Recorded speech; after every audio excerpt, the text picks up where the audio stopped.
You're listening to WQEE 99.1 FM, The Key in Noonan, Georgia, home of Braves Country with Mac McGee and the Armchair Quarterbacks, weekdays, 3 p.m. Eastern to 5 p.m. Eastern, right here on The Key and YouTube.com at Braves Country. Tom has been a teacher for over 40 years. One day, I think one of the students had asked the question and he didn't remember the answer. And I also noticed that he was letting his class out earlier than they were supposed to let out. I was really starting to worry. Levi and I talked about how it would change our lives, but he was there beside me. When something feels different, it could be Alzheimer's. Now is the time to talk. Visit alz.org/ourstories to learn more. A message from the Alzheimer's Association and the Ad Council. Hey folks, this is Mark White with The Mark White Show, and you can tune into The Mark White Show every Saturday from 11 a.m. to 12 p.m. right here on Rock 99 WQEE The Key, the home of Southern sports and talk. Are you looking for a reliable dental practice that not only cares about your teeth, but is friendly to work with? How about one that offers great deals and new patient promotions? Well, your search is over. Most Valuable Smiles in downtown Eatonton, Georgia is committed to giving you the biggest and brightest smile. Right now, get a $99 new patient special, including x-rays and exam. Maybe you're looking for veneers. Most Valuable Smiles veneer special includes one free veneer with every 5 purchased. Or get that bright white smile you've always wanted by taking advantage of an exclusive $100 off Zoom whitening treatment when you book today.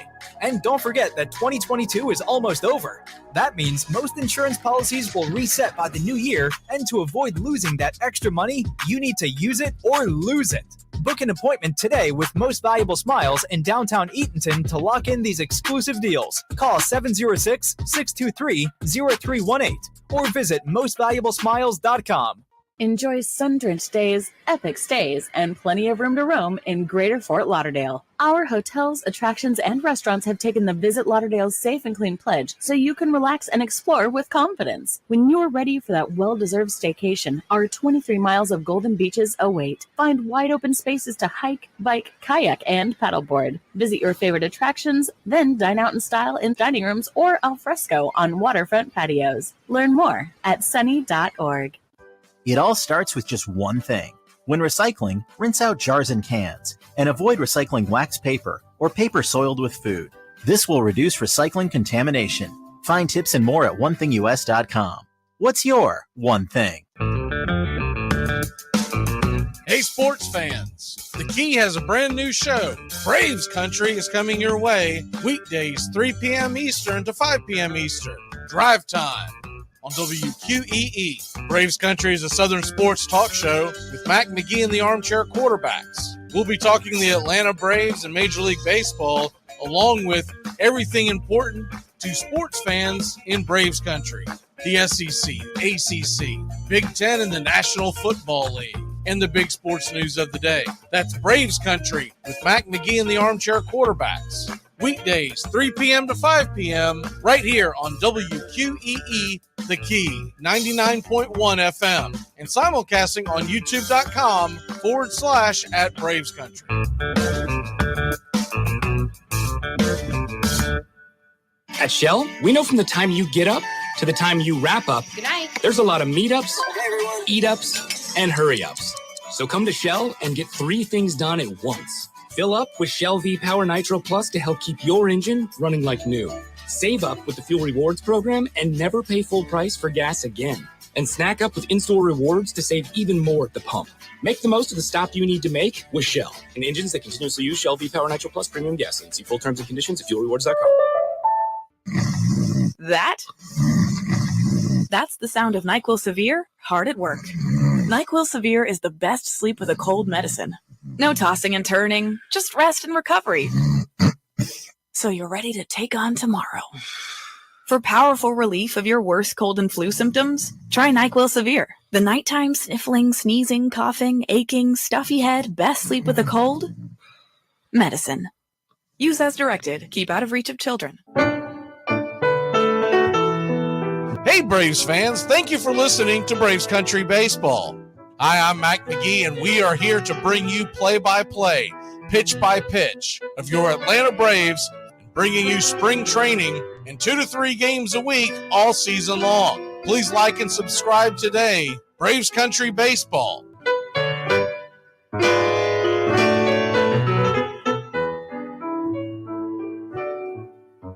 Winter is the perfect time to start planning for your healthy, pest-free spring lawn with True Green, America's #1 lawn care company. True Green's science-based approach and local expertise will help give your lawn the year-round care it needs to be thick and weed-free. Go to truegreen.com. Just call 866-946-5956 or go to truegreen.com today and get a lawn to be proud of. Hey, sports fans, it's Rod Peterson here, host of The Rod Peterson Show, inviting you to join us daily for 2 hours of Atlanta's funnest sports talk right here on WQEE. I say fun because it is. You've never heard a show like it because we make the listeners a part of the show every day between noon and 2 p.m. Eastern. You'll hear plenty of the best sports talk, including the latest on the Falcons, the Braves, and more. And who knows, you might even hear you. That's the Rod Peterson Show, daily at noon, right here on WQEE 99.1 FM. It's the best in sports and entertainment, and get locked in and locked down with Rhino Radio Penitentiary, 7 a.m. to 10 a.m. with your host, me, Ryan O'Neill, each and every morning, right here with the best in sports and entertainment, all the way from professional sports to college sports to River Dragons hockey and everything in between, including some of the very best local and national guests. It's the Rhino Radio Penitentiary, 7 a.m. to 10 a.m. Monday through Fridays, right here on 99.1 FM WQEE.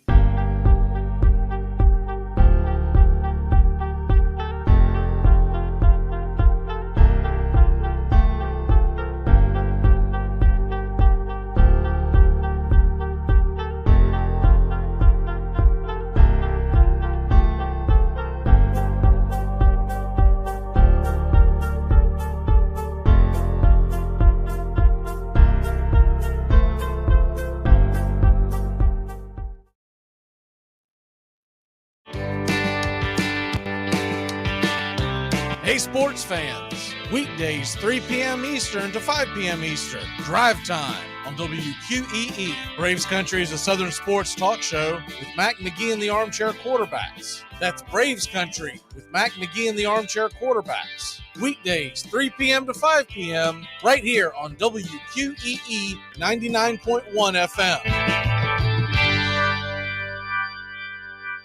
You're listening to WQEE 99.1 FM, The Key in Noonan, Georgia. Armchair. You're listening to the Armchair Quarterback Sports Radio, #1 sports station. Good afternoon, and this is your Armchair Quarterbacks Sports Flash. On Tuesday in the association, TNT has a doubleheader. 76ers at the Timberwolves starting at 7:30 Eastern. And the 10 Eastern game, the Grizzlies, without Ja Morant, at the Los Angeles Lakers. Also heading to the court, Bucks are at the Magic, Warriors at the Thunder, Jazz at the Mavericks at 8:30, while the Knicks host the Hornets and Pistons against the Wizards.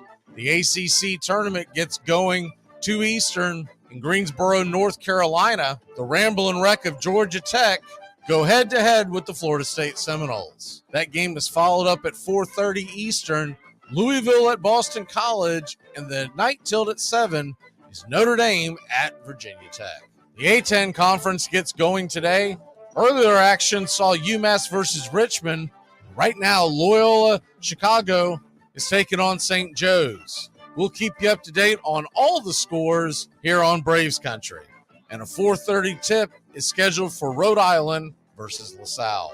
First round in the WAC has Abilene Christian going up against California Baptist, 3 Eastern on the plus. 5 on the plus, it's UT Arlington and Grand Canyon. While 9 o'clock, UT Rio Grande Valley versus Tarleton. And the 11 p.m. Eastern tilt, Utah Tech at Stephen F. Austin. All games being played in Las Vegas, Nevada.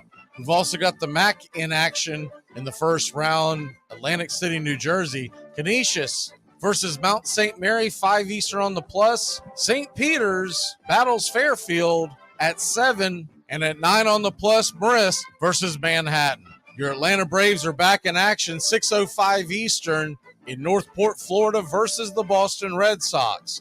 We'll have the call right here on Braves Country, pitch by pitch, inning by inning. Pregame starts about a quarter till with anthems and lineups at 6 Eastern. Other games of interest around the ball yard today: 105 Rays at the Phillies down in Clearwater. The Mets travel to the Astros facility in Palm Beach. That game is at 6:05. Orioles are at the Twins in Fort Myers. Cardinals and Tigers in Lakeland at 1. Nats and Marlins, Sarasota, 1:10 Eastern. And out west, you got the Cubs at the Rangers at 3:05 in Surprise, and the Brewers and White Sox at 3 in Phoenix. The New York Jets have had conversations with the Green Bay Packers with Aaron Rodgers this week regarding a potential trade of the 4-time MVP to the New York Jets. The sources said some of those conversations were expected to take place Tuesday, but it's unclear whether they will result in a trade. Rodgers still has not made any public announcements about what he intends to do this season. It's still possible he decides to retire or stay in Green Bay. Alabama freshman Brandon Miller, whose tremendous season on the court has been clouded by controversy off it, is the AP Player of the Year and Newcomer of the Year in the SEC. The AP released the results one day after Miller was announced as the winner of the SEC's Player of the Year and Freshman of the Year, as voted by the league's 14 coaches. The 6'9" forward is the only freshman in the past 50 years to lead the SEC in scoring, averaging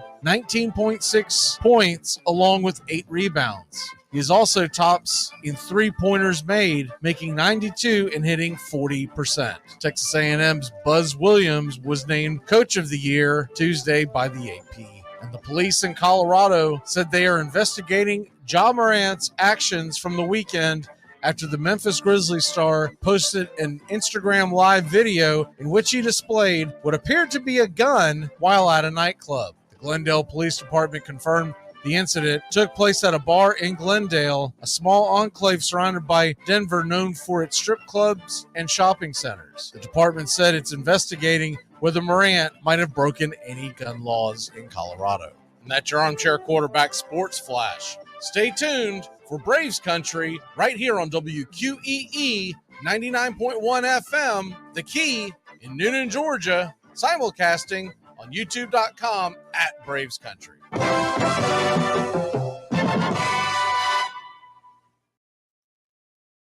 Armchair. There's something kind of about a kid that's never played baseball. We have been hoodwinked, bamboozled, and flat out deceived. Why did you get so drunk? You got drunk. I'm just really exhausted. What's in that cup? Rum and Cokes. Do you have any idea how important this is? We're trying to save the pub cup. Really? This is what you're doing? Chief, what do you want to do tonight? The same thing we do every night. Try to take over the world. 106 miles to Chicago. We got a full tank of gas, half a pack of cigarettes. It's dark, and we're wearing sunglasses. Hit it. Armchair. YouTube Live. Radio station. The radio station you can call your own. What listeners like about our station? I like everything. It's always on my radio. We never stop the music, except for now, when I talk. You're listening to Braves Country with Mac McGee and the Armchair Quarterbacks. We're here live weekdays, 3 p.m. Eastern to 5 p.m. Eastern, WQEE 99.1 FM, The Key, and simulcasting on youtube.com/@Braves Country. Your first choice for Southern sports. Good afternoon. I'm Mac McGee, and I don't know much, but I know one thing. We are ready for Braves versus Red Sox tonight. Let's go, Braves Country. Armchair. Community Access Channel. He's the armchair quarterback. He's full of beer and he's full of snacks. The all-American man. Hey, howdy, hi, and how the hell are you? I am absolutely fabulous. Another glorious day here in Braves Country, and we've got a huge day in front of us as we've got the show here from 3 to 5, and then we'll come on about 15 minutes before the game itself, get you set for Braves Red Sox. First pitch 6:05 Eastern. So 6 o'clock is when we come in with the anthems and the lineups, and away we go. Braves versus Red Sox. Looks like it's going to be Jarrett Schuster will get the starting nod tonight, and we will get into that here in 1 second. Did want to look at this real quick. For those of y'all who are paying attention to men's college basketball, there are some tournaments going on right now, and South Dakota State is blowing out Omaha in the Summit League Championship. Now, that is the women's Summit League Championship. In men's basketball, at halftime in the ACC, Florida State has a 10-point lead over Georgia Tech. And that game is at halftime, but one of Florida State's best players, and it's been a tough year for FSU, one of their best players went down with an injury. We'll get into that here in a little while. Loyola Chicago, they are beating St. Joe's 40-39. And that game is about 15 minutes left in the second half. Okay, let's get into some talking chop, some Braves country today. Get you set. We're going to get you set here for Braves versus Red Sox. Game is set for tonight at 6:05 Eastern.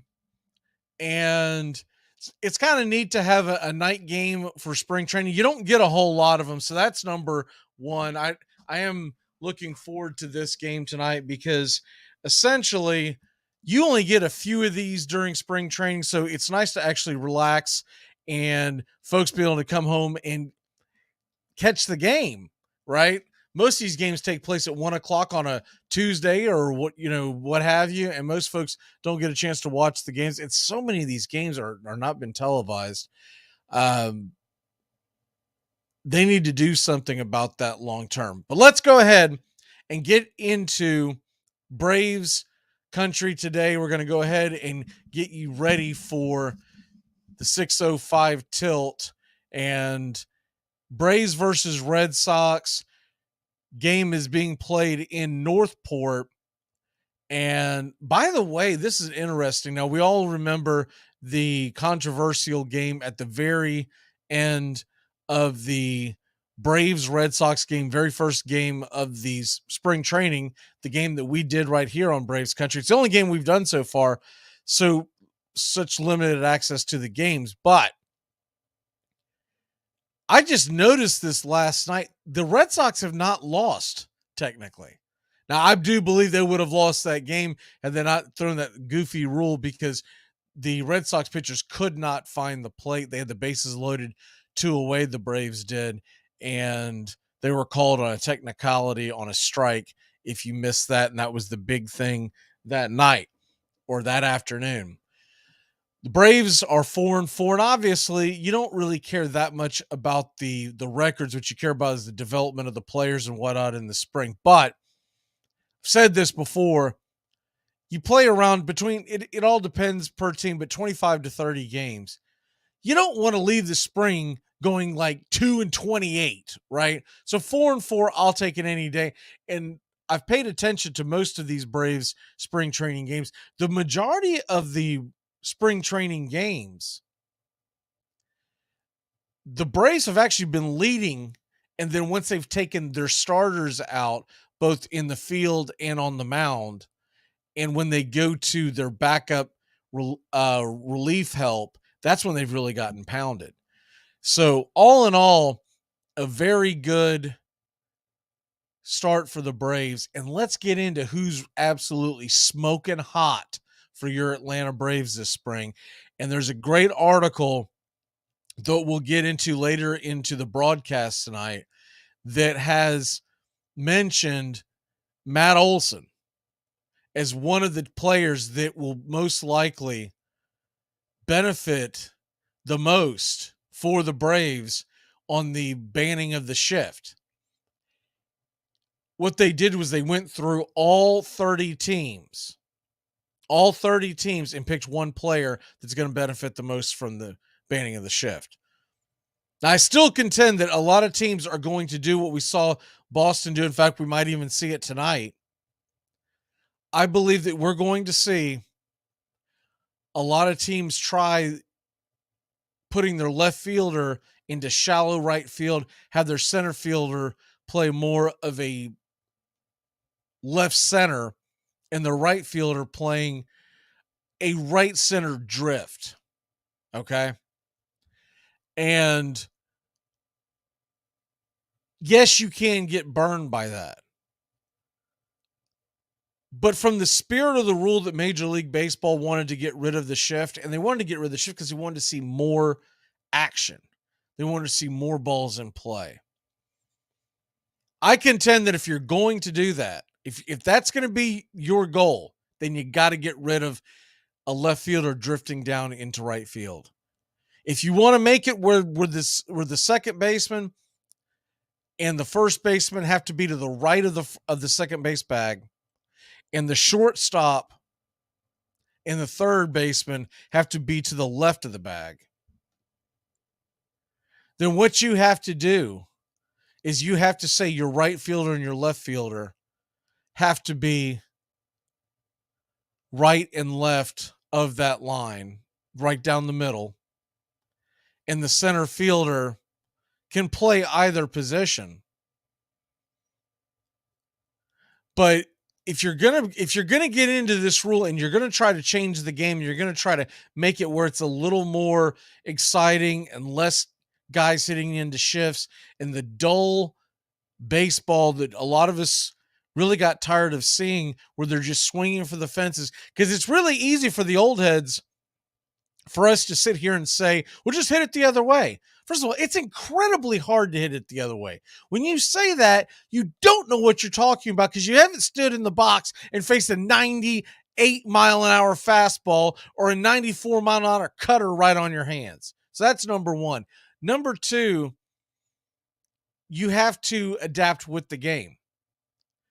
And the reason why you didn't see a lot of shifts way back in the day, guys weren't throwing as fast as they were today. But now that you are seeing it, that the reason why they wanted less swing and miss and more action, more ball in the air, more ball on the ground, regardless, less hitting into the teeth of a defense. Because when they first designed this game, for argument's sake, we'll say 150 years ago, even though the game's much older than that, you didn't have the athletes that you have today. You didn't have the strategy that you had today. You didn't have all of the shifts that you have today. It was very rare for there a shift to be put on in Major League Baseball. We'll even say 30 years ago. So that's item number one. If they're going to do something about this shift, they've got to be honest about it. And I brought this, and it really does dumbfound me that no one in that office stood up and said, wait a minute, guys, what if they bring the left fielder down into right field, or they bring the right fielder down into shallow left field? All these pinheads at the Major League Baseball office, no one thought of it? Because I've only been banging the table about it for, I don't know, 4 or 5 months, talking about the fact, is anyone going to do anything? Because I knew I had not seen anything addressing it, and I thought maybe something had kind of slipped past me, and maybe there was a rule, but right now there's not a rule. There's not a rule stopping them from doing it. So we'll see if it ends up happening tonight with Boston. Boston did it, I believe it was against Minnesota late last week. That was the first time that we've seen it. But you're going to see it more and more. If it works, monkey see, monkey do. All of these leagues are copycat leagues. Baseball is no different. But Matt Olson, 3 home runs, 667 average, 8 RBIs. On Sunday versus the Yankees, Kirby Yates, talk about the pitching for a bit. Kirby Yates came in and threw a perfect inning, which you love that because he's one of the guys who's trying to make that team. And remember, it was just a few years ago that he was one of the best closers in baseball. Then he had the terrible injury. He tried to come back last year. He was very shaky at best. This year, they're hoping that they get more out of him and have a guy that they can go to, probably not setting him up towards the back of the bullpen, but hopefully in the front. Charlie Morton threw 2 2/3 innings. The other night against the Yankees, 2 strikeouts, did give up the 1 hit, the 1 home run. But other than that, pitched pretty well. Ronald Acuna Jr., who has left to go to the World Baseball Classic, he's been red hot. 6 of 13, 5 singles, a double, 2 walks, 4 strikeouts, a stolen base. And then Austin Riley is hitting 2 home runs in 10 at-bats this spring. And the other great thing that I got out of the game against the Yankees on Sunday afternoon, a guy that needed a very good outing like nobody else, Ian Anderson came in and pitched 2 really good innings, 5 Ks, 1 walk. There were some runs that came across, but that was all set up by, there was 3 defensive errors that inning. So Ian Anderson, all in all, pitched pretty darn well. But as far as what's going on with the Braves and the big picture of the 26-man roster, there's been some projections out there. I've seen 3 articles, going to go over that really quick, who they're talking about who's most likely going to make the team. Now, we're talking about just starting here in the spring. This roster could go over many, many changes throughout the months of April all the way into September. But all in all, I think we're going to be looking at, this is pretty close to what the roster most likely will be, barring any kind of injury. Eddie Rosario has played pretty well so far in the spring. He's hitting the ball well. He's definitely playing much better defense than he did last year, even after the eye surgery. So I do believe Eddie Rosario is probably your starting left fielder with some platooning involved. They're talking about probably carrying just the 2 catchers, and that could change. Look, injuries and a lot of things could, it would not shock me at all if at some point Chadwick Tromp ends up with the big league team and becomes a 3rd catcher off the bench. But right now, I believe they're going to go into the spring with Murphy, with d'Arnaud, and they're going to split the duties. And when they're not behind the plate, they'll probably take turns with the designated hitter. Now, that goes back to some of the other guys that may or may not be on this roster. I mean, you can go ahead and pencil in, barring injuries, around the horn, it's going to be Olsen, Ozzie, Grissom, and Riley.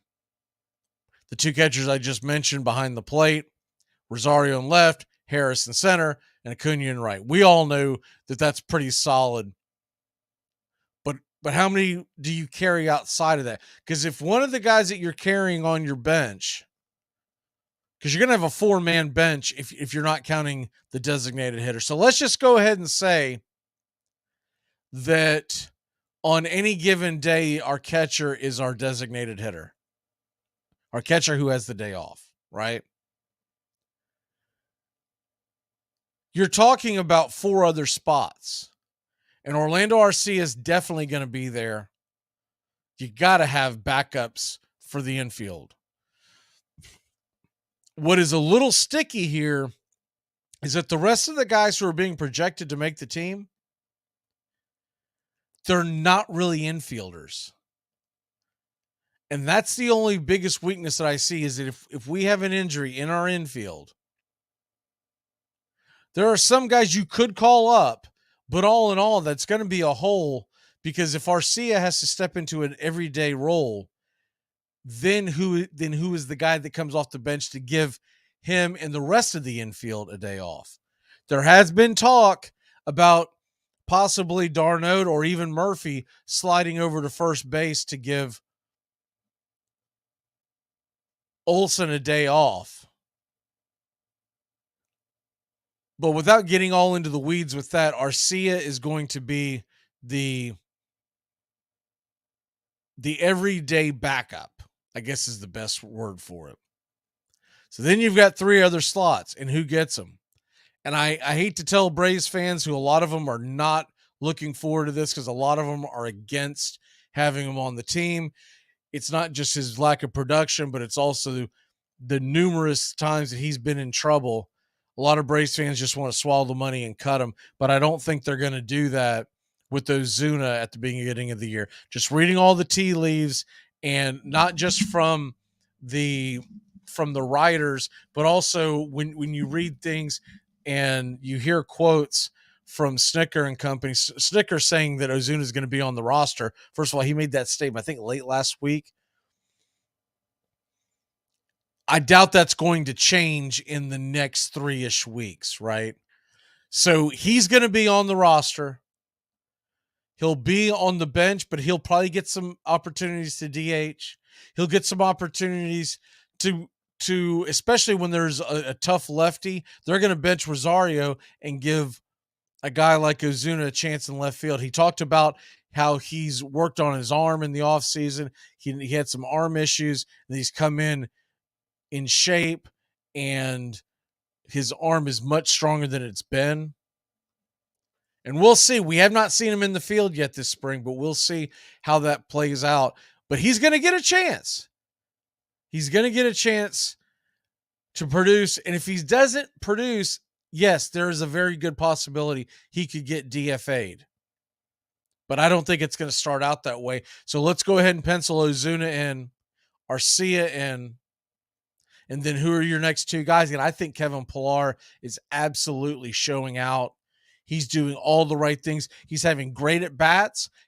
The base running is off the charts, and solid defense. He's made a couple of goofs, but all in all, Kevin Pillar is the constant professional and a great, gritty veteran that you want off the bench. And it doesn't hurt that he's got the speed. He's already had a couple of stolen bases this spring. And then the last guy that would make the team, I know a lot of people want to see Eli White. Jordan Luplow is most likely not going to make he's still dealing with an oblique injury, and I think that's going to hurt his chances. But they're going to have room on this 40-man roster to house some guys who have options.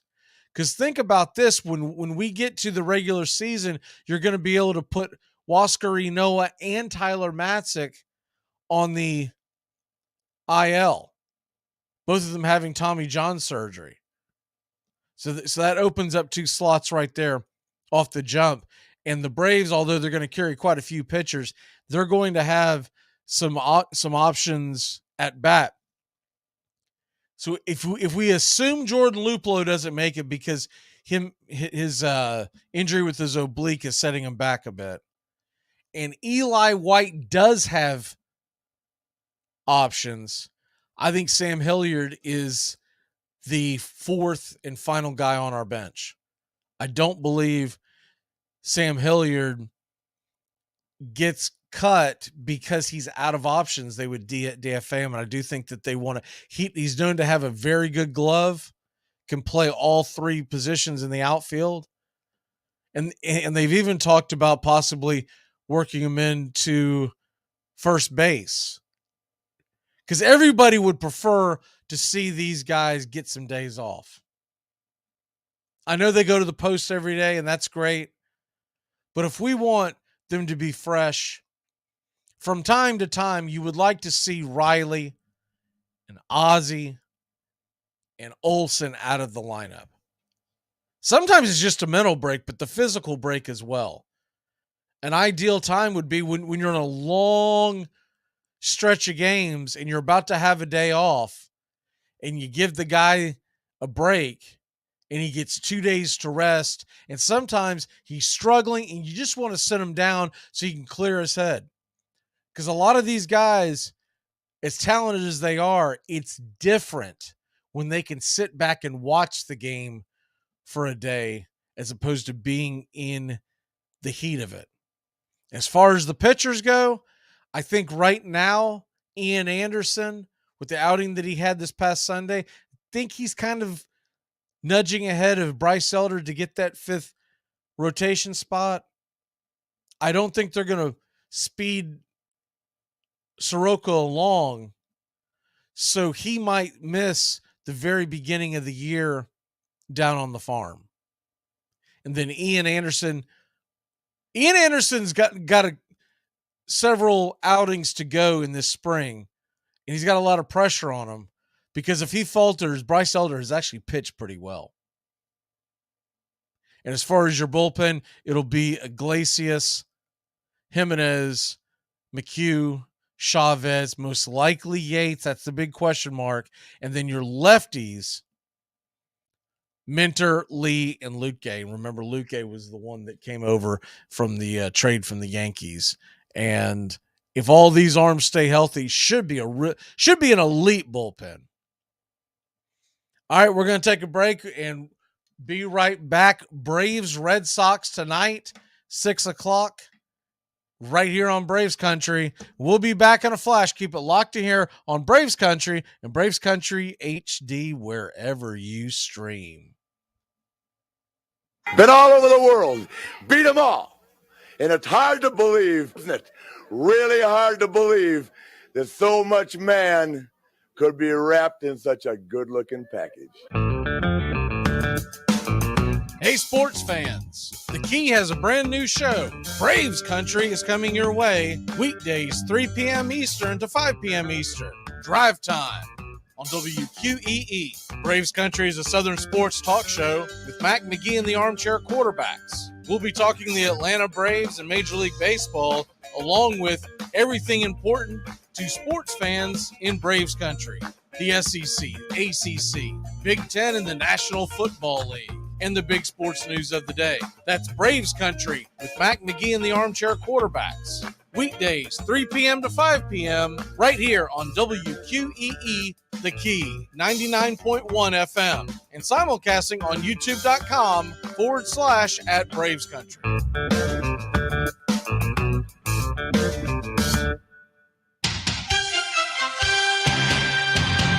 Hey, y'all, I'm Mac McGee, and you don't want to miss as we covered the entire NFL on Armchair Quarterback Radio. 12-0 Chicago Bears. If they could go all the way, they would be 19-0. The last undefeated team in pro football history, these Miami Dolphins.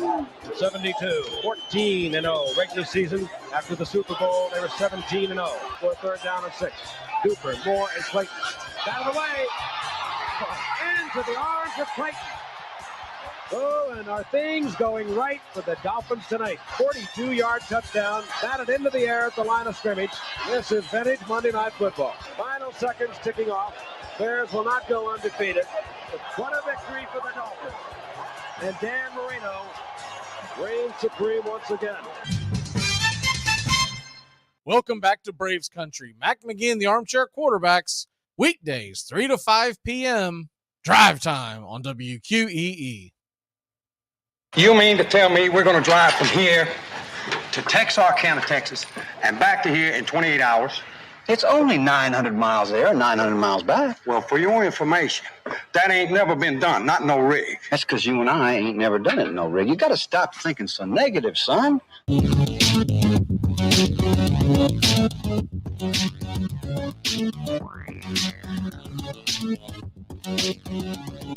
All right, baby, let's go.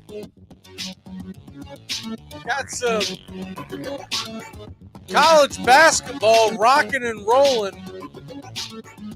Hometown Yellow Jackets have pulled within 6 of Florida State. 12 minutes left in the second half. Keep you updated.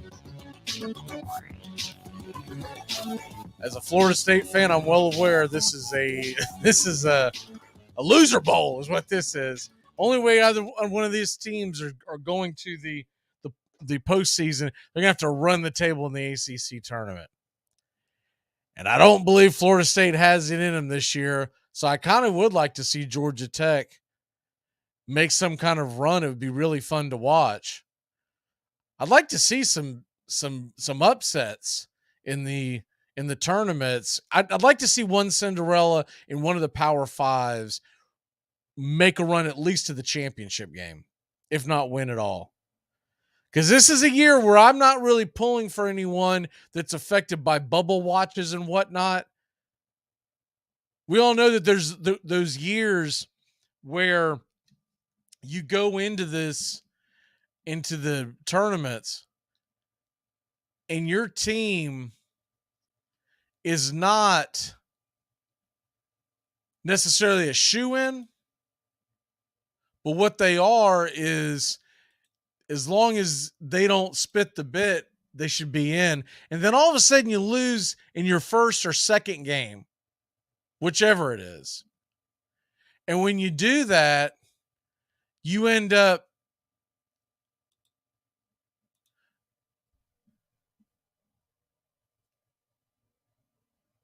looking at the scoreboards and you're pulling for all the favorites, right?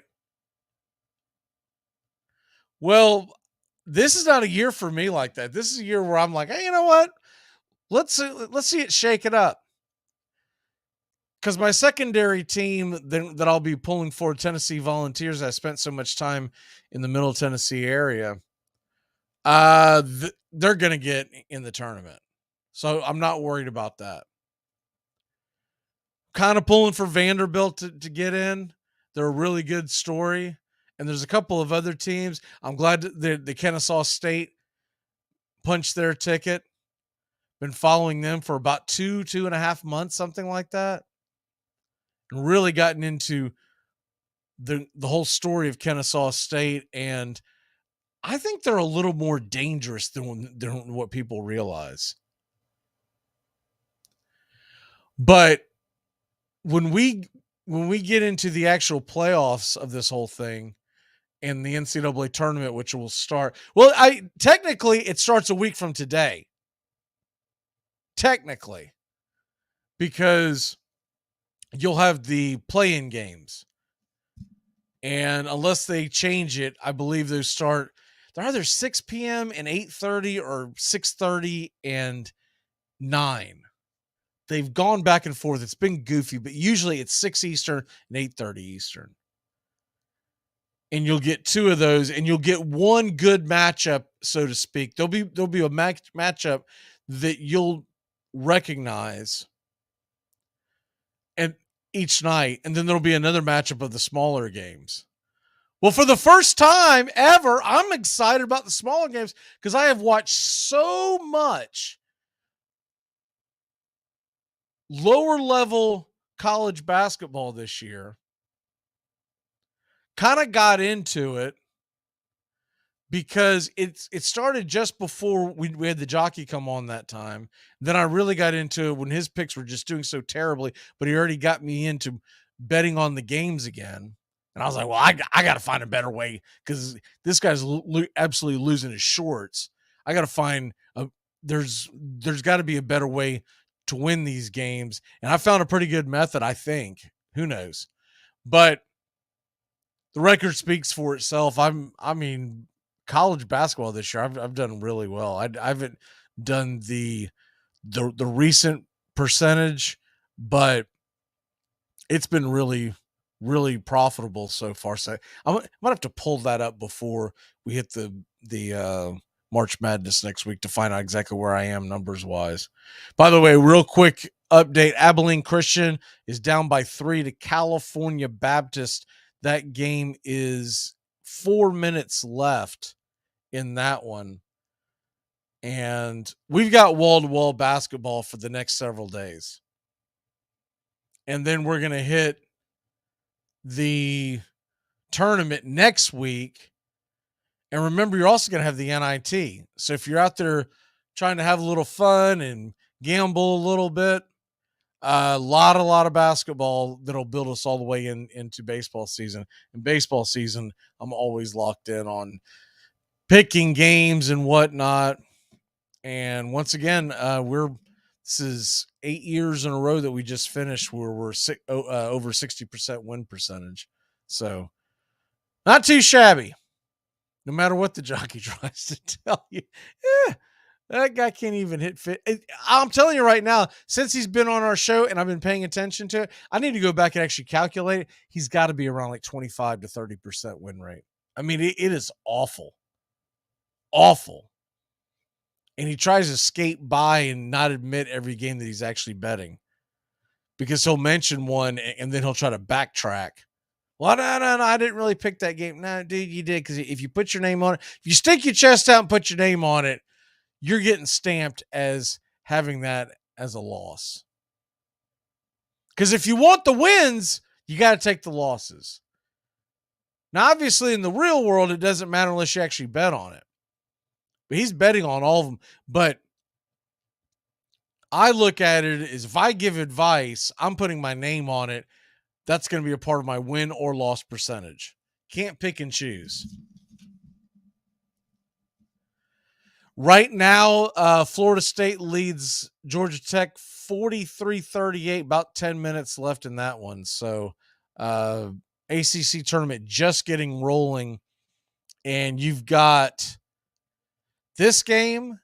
You've got Boston College, Louisville that follows it about a half hour after the game ends. And then Notre Dame, Virginia Tech tonight.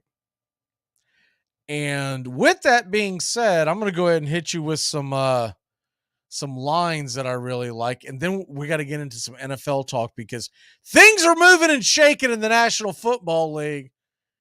And everyone thought I was nuts, but I think it's actually going to happen. Been talking about this for weeks and weeks, pretty much since the Jets got eliminated and the Packers got eliminated. But it's looking more and more like Aaron Rodgers could very well be traded to the New York Jets. And we had been talking about that. As far as I know, we were the first show to talk about it. And I could be wrong on that. But it made sense to me from the jump. And then I started hearing things why it wouldn't make sense. I was like, all right, well, maybe I'm off base here. And then they sign Hackett as one of their assistant coaches. I'm like, oh, here we go. And Trey Wingo tweeted out last night around midnight that his sources, and remember, he's been around the NFL for quite some time. His sources are telling him that the Jets and Aaron Rodgers and the Packers, so all three are involved, that they're all in talks about what it would take to get Rodgers to the Jets. So the wheels are turning. It's whether or not the Packers are going to ask too much. And remember something, if they make this trade and they get Aaron Rodgers over to the Jets, that's all fine and dandy, but Rodgers is going to have to rework his contract, because he's owed something like $60 million this year. So he's going to have to rework his contract somehow. Whether they extend it, put it on the back end, whatever they do, they're going to have to rework his contract. Because if not, he's getting traded over a team that's a good young team, and they have a good young nucleus. But what are you going to be able to add to bring in? And then the other bomb that just hit a moment ago happened when I was talking Braves baseball. So I didn't want to interrupt that because you easily get sidetracked. But the Lamar Jackson watch is officially on. The Ravens have put the tag on Lamar Jackson. They were unable to come up with the deal. And I still say he's not going to be back in Baltimore. He's going to end up being traded. And my favorite landing spot for him is Atlanta. Come in and be a Falcon. Rejuvenize this franchise with him and Kyle Pitts. And they really have a good young nucleus that they can work with. And I don't think they're going to have to give up the moon and the stars, because Lamar Jackson wants his huge contract. He wants so much of it guaranteed. Now, I don't think he's going to get it all guaranteed like he's talked about. But regardless how you look at it,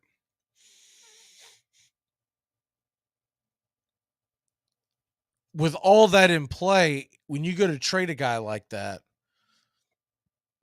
you want some stuff back, but you can't ask for the moon and stars because the money that's going to be involved in it. So I contend Atlanta could get him. You're not going to get him for like a 7th round pick, but they could get him for. They might have to give up a number 1, but they may not have to give up much else. And if you can solidify your starting quarterback for the next 4 to 5 years, I say do it. Because, yeah, you could use that draft pick. And maybe a Will Levis falls to you, and maybe he does play well in the National Football League. Remains to be seen. But you know what you have from a Lamar Jackson. And my take has been all along he's not coming back to Baltimore because he's worn out his welcome. They believe that he could have played down the stretch, and he didn't because he didn't have a contract. And he didn't have a contract because he wants Deshaun Watson type contract. And the Ravens don't want to do that. Not many do. And could Atlanta be the team that lands? Because remember, Atlanta was so close to getting Deshaun Watson last year. But Deshaun Watson ended up with that ridiculously just moronic contract that the Cleveland Browns put out there. So Atlanta backstroked out of the deal. Are they going to look at it as they got burned and let's go get Lamar, doesn't matter what it takes? Or are they going to be cautious? I hope if they go get him that they don't handicap themselves just to sell jerseys. Because we know he's going to be popular. He's going to be very popular. I might even go out and get a Lamar Jackson Falcons jersey. It'd be fun to watch. I've always been a Lamar fan. Get him out of Baltimore makes me even more of a fan of him. But you want to be able to build around him. Not just the receivers, the line, but you want to be able to build a defense. You're going to get Lamar Jackson, yes, to put fans in the stands, but you're going to get Lamar Jackson to go win you a Super Bowl. Let's take a quick break. When we come back, a lot more going on in the world of college basketball. We're going to look at the lines real quick and a few other things in the NFL. We've got baseball on the way. Braves, Red Sox, 6 p.m. tonight. Cannot wait. We will be back in a flash here on Braves Country and Braves Country HD, wherever you stream. Tuesday, March 7th, 6:05 Eastern, first pitch. Braves Country is bringing you Atlanta Braves, Boston Red Sox, pitch by pitch, inning by inning, from Northport, Florida at Cool Today Park. Red Sox versus Braves broadcast will begin 6 Eastern, first pitch delivered by 6:05. Catch all the action right here. Make sure to like and subscribe. Braves Country HD, youtube.com/@Braves Country for Atlanta Braves baseball all year long. It's the best in sports and entertainment, and get locked in and locked down with Rhino Radio Penitentiary, 7 a.m. to 10 a.m. with your host, me, Ryan O'Neill, each and every morning, right here with the best in sports and entertainment, all the way from professional sports to college sports to River Dragons hockey and everything in between, including some of the very best local and national guests. It's the Rhino Radio Penitentiary, 7 a.m. to 10 a.m. Monday through Fridays, right here on 99.1 FM WQEE. Are you looking for a reliable dental practice that not only cares about your teeth, but is friendly to work with? How about one that offers great deals and new patient promotions? Well, your search is over. Most Valuable Smiles in downtown Eatonton, Georgia is committed to giving you the biggest and brightest smile. Right now, get a $99 new patient special, including x-rays and exam.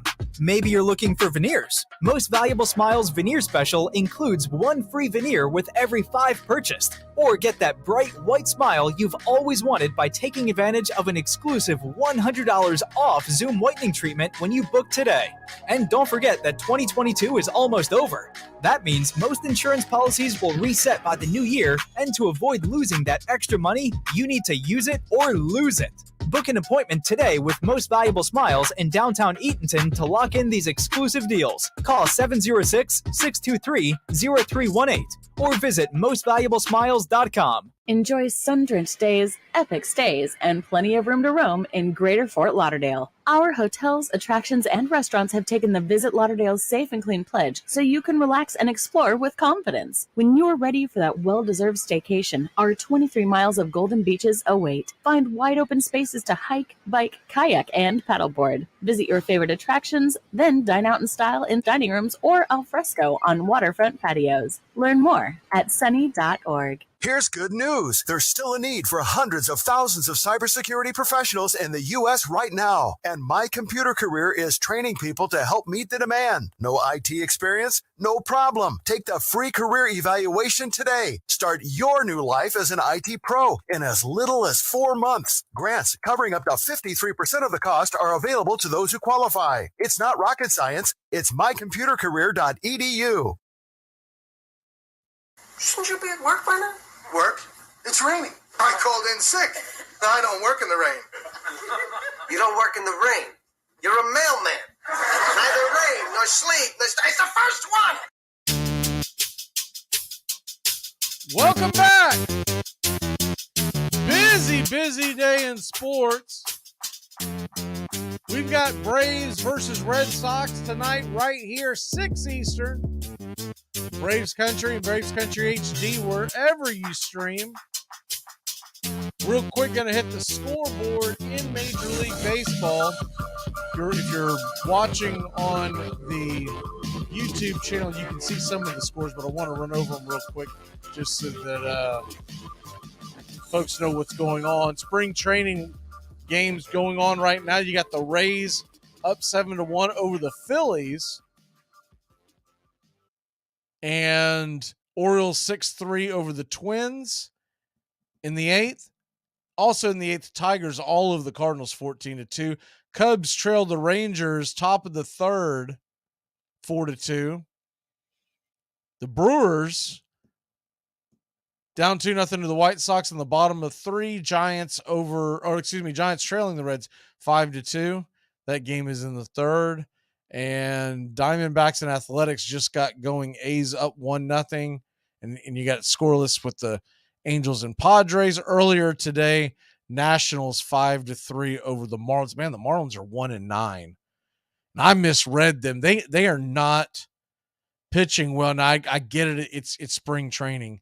But I thought they were a team that might have a chance. But you don't like to see 1-9. I don't care if it's spring training or not.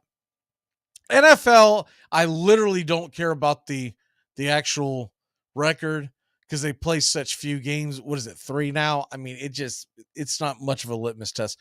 But when you're going to play as many games you're going to play in spring training, you don't want every single game where you're losing and you're losing to the Nats, and the Nats are going to be awful. Pirates 7-2 over the Blue Jays today. What's going on in college basketball? Well, you got March Madness kicking, and there's 3 games, excuse me. The 3rd game began, just went to halftime. Abilene Christian trails California Baptist 36-30. And I've got Abilene Christian plus 4.5 in that one. So I hope they can find the pedal to the metal and come back and cover that one. St. Joe's has a 5-point lead on Loyola Chicago. So Sister Jean won't be very happy. And it just became a final. St. Joe's knocks out Loyola Chicago. That was first round of the A-10 tournament. And Florida State leads Georgia Tech 51-48. Still 5 minutes to go there. That game's been nip and tuck all game long. Florida State had a pretty solid lead going into halftime, and in the second half, Georgia Tech has outplayed them. So we'll keep you updated on what's going on there. Of course, Tech or State, either one that wins this game, they've got a tall task in front of them. They've got to run the table. They've got a better chance, both State and Tech have a better chance of making the NCAA tournament than the NIT, because neither team's going to end up with a winning record unless they win out. Especially Florida State. Florida State's 9-22. The injuries have just decimated them this year. So there's literally no way to get into the NIT. But if you run the table, you could win the ACC.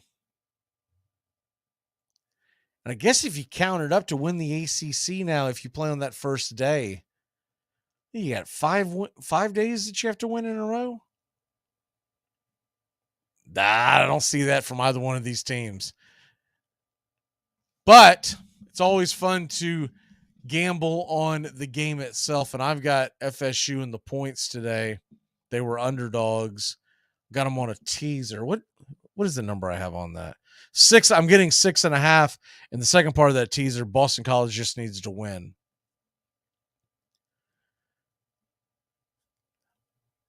Other things going on. By the way, tonight, you got some interesting games. 4:30, Rhode Island and LaSalle are playing. And 4:30, Louisville, Boston College. And obviously, I'm interested in the Boston College game because of the tees. But other games of interest, or at least from the gambling side of it, Canisius and Mount St. Mary, and you're going to look at it and say first round MAC,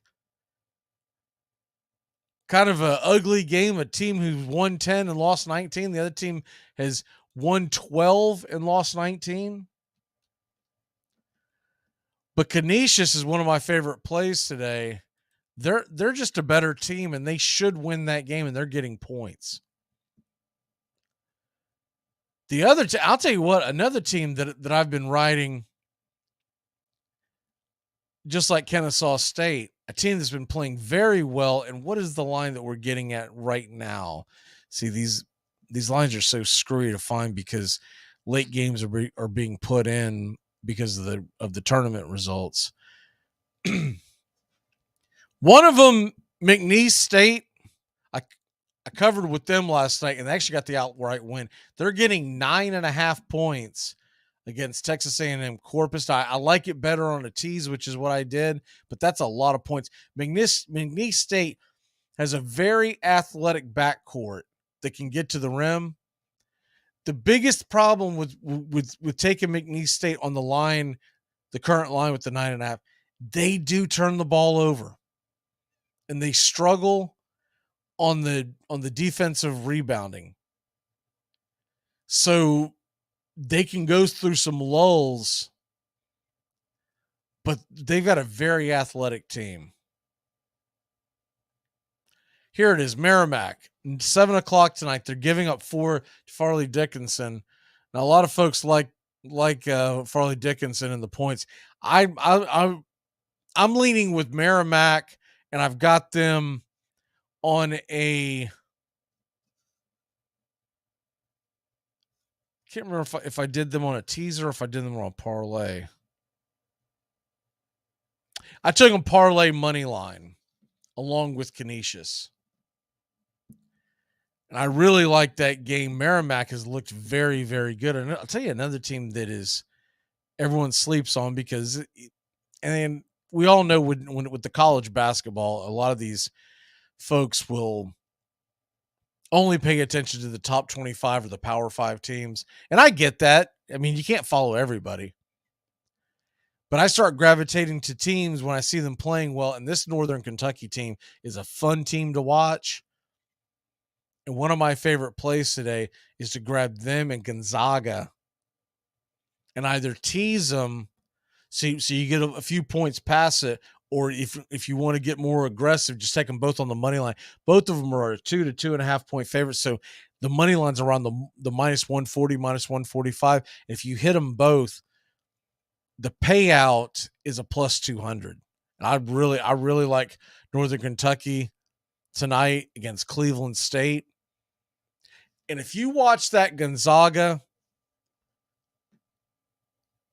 trying to think of when that was. It was either 2 or 3 weeks ago. I stayed up late to watch that. Gonzaga St. Mary's, 2 top 25 team. It's by far the marquee game of the night. And Gonzaga's only a 2.5 point favorite, and fair enough, it's on a neutral site. And if you watch that last game they played, St. Mary's won the game. And it was a great game, went into overtime, and I can't take anything away from it. But if you watch that entire game like I did, Gonzaga was the better team, and they went ice cold the last 6 minutes of the game. That doesn't tend to happen twice. Not with the talent that Gonzaga has. And I'll say it again next hour, but that's my lock of the day. Take them on the money line. The Gonzaga money line and Northern Kentucky money line, those are my favorite 2 plays today. I'm doing it as a double lock, but I'm going to play it as a parlay because sometimes you get burned by that, but I've had a really good week and a half, 2 weeks, right? And I'm just riding the When you're hot, you're hot. When you're not, you pull back the reins a little bit. But right now I'm seeing the ball really well. I'm hitting the curve. I'm driving into the gap. When it comes full circle, and I'm caught looking on every other play, then I might drop down a bunt. And if you followed that lock, good for you. All right, we're going to take a quick break. When we come back, Joey joins us. We're going to talk the NFL. What about this Phillip Rivers talking about coming out of retirement? What about the fact they're talking about Tom Brady coming out of retirement already? It's already being circulated, and it's a pretty good source. Not these goofy reporters that kind of halfway follow the team. It's a pretty good source that says Tom Brady's coming out of retirement, and he may be headed where you least expect it. We'll be back in a flash here on Braves Country and Braves Country HD, wherever you stream. Keep it locked in here on The Key. Tuesday, March 7th, 6:05 Eastern, first pitch. Braves Country is bringing you Atlanta Braves, Boston Red Sox, pitch by pitch, inning by inning, from Northport, Florida, at Cool Today Park. Red Sox versus Braves broadcast will begin 6 Eastern, first pitch delivered by 6:05. Catch all the action right here. Make sure to like and subscribe. Braves Country HD, youtube.com/@Braves Country for Atlanta Braves baseball all year long.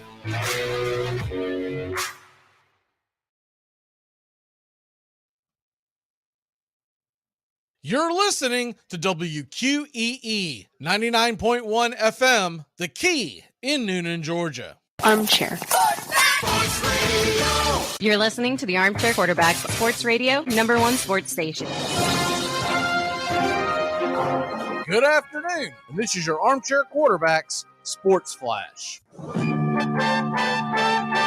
On Tuesday in the association, TNT has a doubleheader. 76ers at the Timberwolves, starting at 7:30 Eastern, and the 10 Eastern game, the Grizzlies, without Ja Morant, at the Los Angeles Lakers. Also heading to the court, Bucks are at the Magic, Warriors at the Thunder, Jazz at the Mavericks at 8:30, while the Knicks host the Hornets and Pistons against the Wizards. The ACC tournament gets going 2 Eastern in Greensboro, North Carolina. The Ramblin' Wreck of Georgia Tech go head-to-head with the Florida State Seminoles. That game is followed up at 4:30 Eastern, Louisville at Boston College, and the night tilt at 7 is Notre Dame at Virginia Tech. The A-10 Conference gets going today. Earlier action saw UMass versus Richmond. Right now, Loyola Chicago is taking on St. Joe's. We'll keep you up to date on all the scores here on Braves Country. And a 4:30 tip is scheduled for Rhode Island versus LaSalle. First round in the WAC has Abilene Christian going up against California Baptist, 3 Eastern on the plus. 5 on the plus, it's UT Arlington and Grand Canyon. while 9 o'clock UT Rio Grande Valley versus Tarleton, and the 11 p.m. Eastern tilt, Utah Tech at Stephen F. Austin. All games being played in Las Vegas, Nevada. We've also got the MAC in action in the first round. Atlantic City, New Jersey. Canisius versus Mount St. Mary, 5 Eastern on the plus. St. Peter's battles Fairfield at 7, and at 9 on the plus, Marist versus Manhattan. Your Atlanta Braves are back in action, 6:05 Eastern in Northport, Florida versus the Boston Red Sox. We'll have the call right here on Braves Country, pitch by pitch, inning by inning. Pre-game starts about a quarter till with anthems and lineups at 6 Eastern. Other games of interest around the ball yard today. 105 Rays at the Phillies down in Clearwater. The Mets travel to the Astros facility in Palm Beach. That game is at 6:05. Orioles are at the Twins in Fort Myers. Cardinals and Tigers in Lakeland at 1. Nats and Marlins, Sarasota, 1:10 Eastern. And out west, you got the Cubs at the Rangers at 3:05 in Surprise. And the Brewers and White Sox at 3 in Phoenix. The New York Jets have had conversations with the Green Bay Packers with Aaron Rodgers this week regarding a potential trade of the 4-time MVP to the New York Jets. The sources said some of those conversations were expected to take place Tuesday, but it's unclear whether they will result in a trade. Rodgers still has not made any public announcements about what he intends to do this season. It's still possible he decides to retire or stay in Green Bay. Alabama freshman Brandon Miller, whose tremendous season on the court has been clouded by controversy off it, is the AP Player of the Year and Newcomer of the Year in the SEC. The AP released the results one day after Miller was announced as the winner of the SEC's Player of the Year and Freshman of the Year, as voted by the league's 14 coaches. The 6'9" forward is the only freshman in the past 50 years to lead the SEC in scoring, averaging 19.6 points along with 8 rebounds. He is also tops in three-pointers made, making 92 and hitting 40%. Texas A&M's Buzz Williams was named Coach of the Year Tuesday by the AP. And the police in Colorado said they are investigating Ja Morant's actions from the weekend after the Memphis Grizzlies star posted an Instagram live video in which he displayed what appeared to be a gun while at a nightclub. The Glendale Police Department confirmed the incident took place at a bar in Glendale, a small enclave surrounded by Denver known for its strip clubs and shopping centers. The department said it's investigating whether Morant might have broken any gun laws in Colorado. And that's your Armchair Quarterback Sports Flash. Stay tuned for Braves Country right here on WQEE 99.1 FM, The Key in Noonan, Georgia, simulcasting on youtube.com at Braves Country. Are you looking for a reliable dental practice that not only cares about your teeth, but is friendly to work with? How about one that offers great deals and new patient promotions? Well, your search is over. Most Valuable Smiles in downtown Eatonton, Georgia is committed to giving you the biggest and brightest smile. Right now, get a $99 new patient special, including x-rays and exam.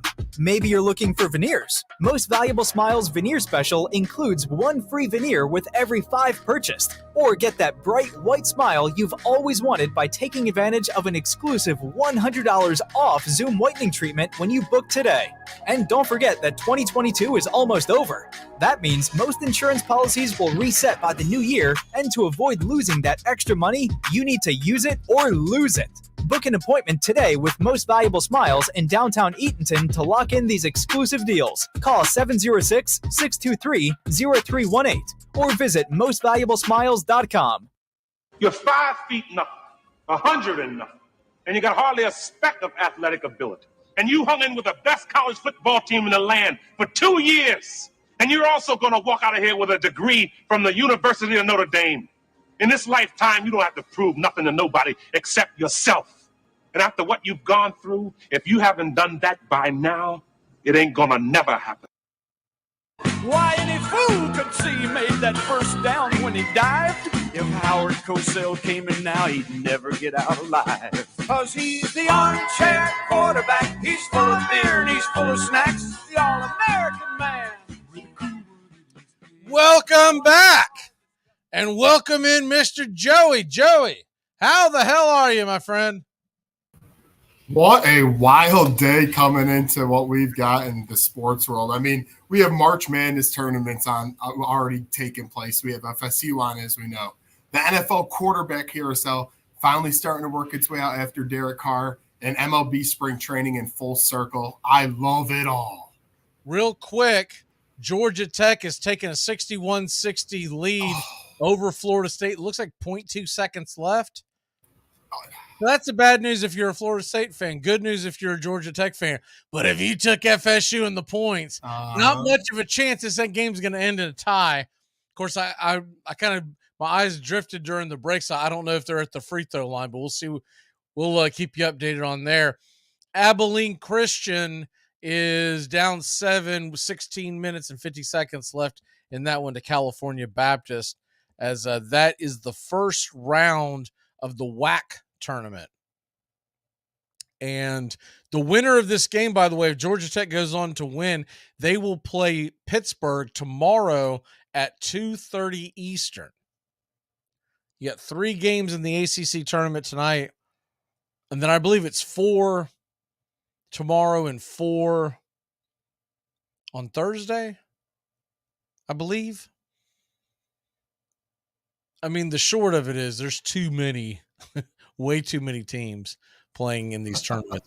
It is a final. Georgia Tech has won, so the misery of Florida State basketball can finally end. But we covered the spread, baby. That's all I cared about. And they gave me one big money line this year, so thank you, Florida State. You did me well. Their star player, man, he took a nasty fall. FSU did right at the half, and he tried to get through it, but he's still limping as they're walking off the court, and that kind of was the difference. FSU had a 10-point lead, but anyways, Georgia Tech will face Pitt tomorrow. I'll be interested to see what that line is, because Pitt has not played well on the road, which is what this essentially is. And Georgia Tech, though not a great team, if they get a big enough line, I may head towards the Ramblin' Wreck on that one. Bunch of stuff going on. While we were at the break, Daniel Jones has signed a 4-year deal with the Giants, which is what they've been trying to get done for quite some time. We'll get the numbers here in a minute when they release them. But because they were able to do that, they tagged Saquon Barkley. And that's been the whole thing going on in New York last several weeks, is talking about who do they tag, who do they sign, who do they tag, who do they sign.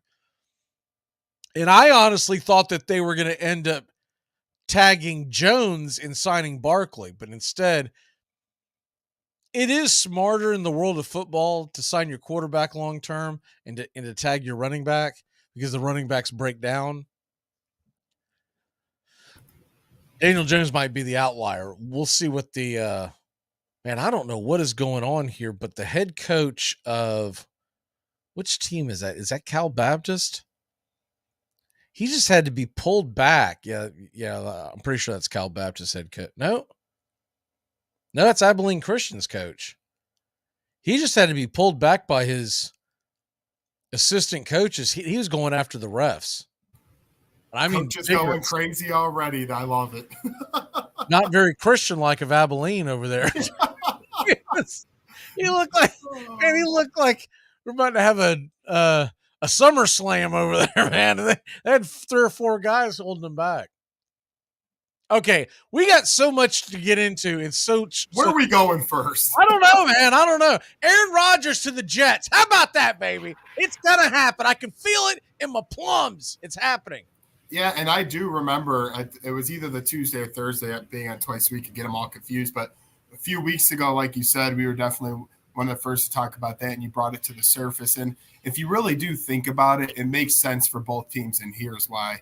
The NFC would be out of the question. The Packers wouldn't really have to worry about him, of course, and you send him off to New York, where he would obviously have to prove himself in a really big market to the Jets that he could win a title. But that division is not that tough if you really break it down. New England, you got your scratches about. Miami, I know a lot of people are high on them, but Tua, if you can't trust them, so you can't trust the Dolphins yet. And then Buffalo, we all know they're pretty much a juggernaut, but they really have been chokers as of late too. So, hey, this would make a lot of sense with that defense under Coach Saleh.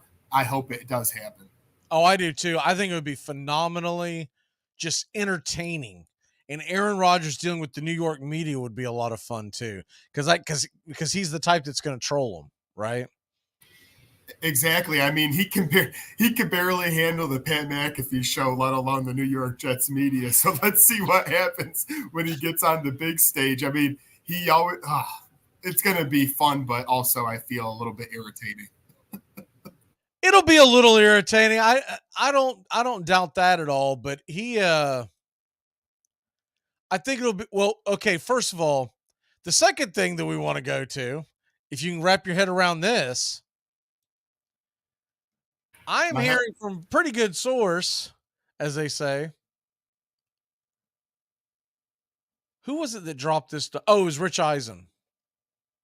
Tom Brady coming out of retirement heading to the Miami Dolphins. And if he doesn't head to the Dolphins, there's still a possibility of him heading to San Francisco.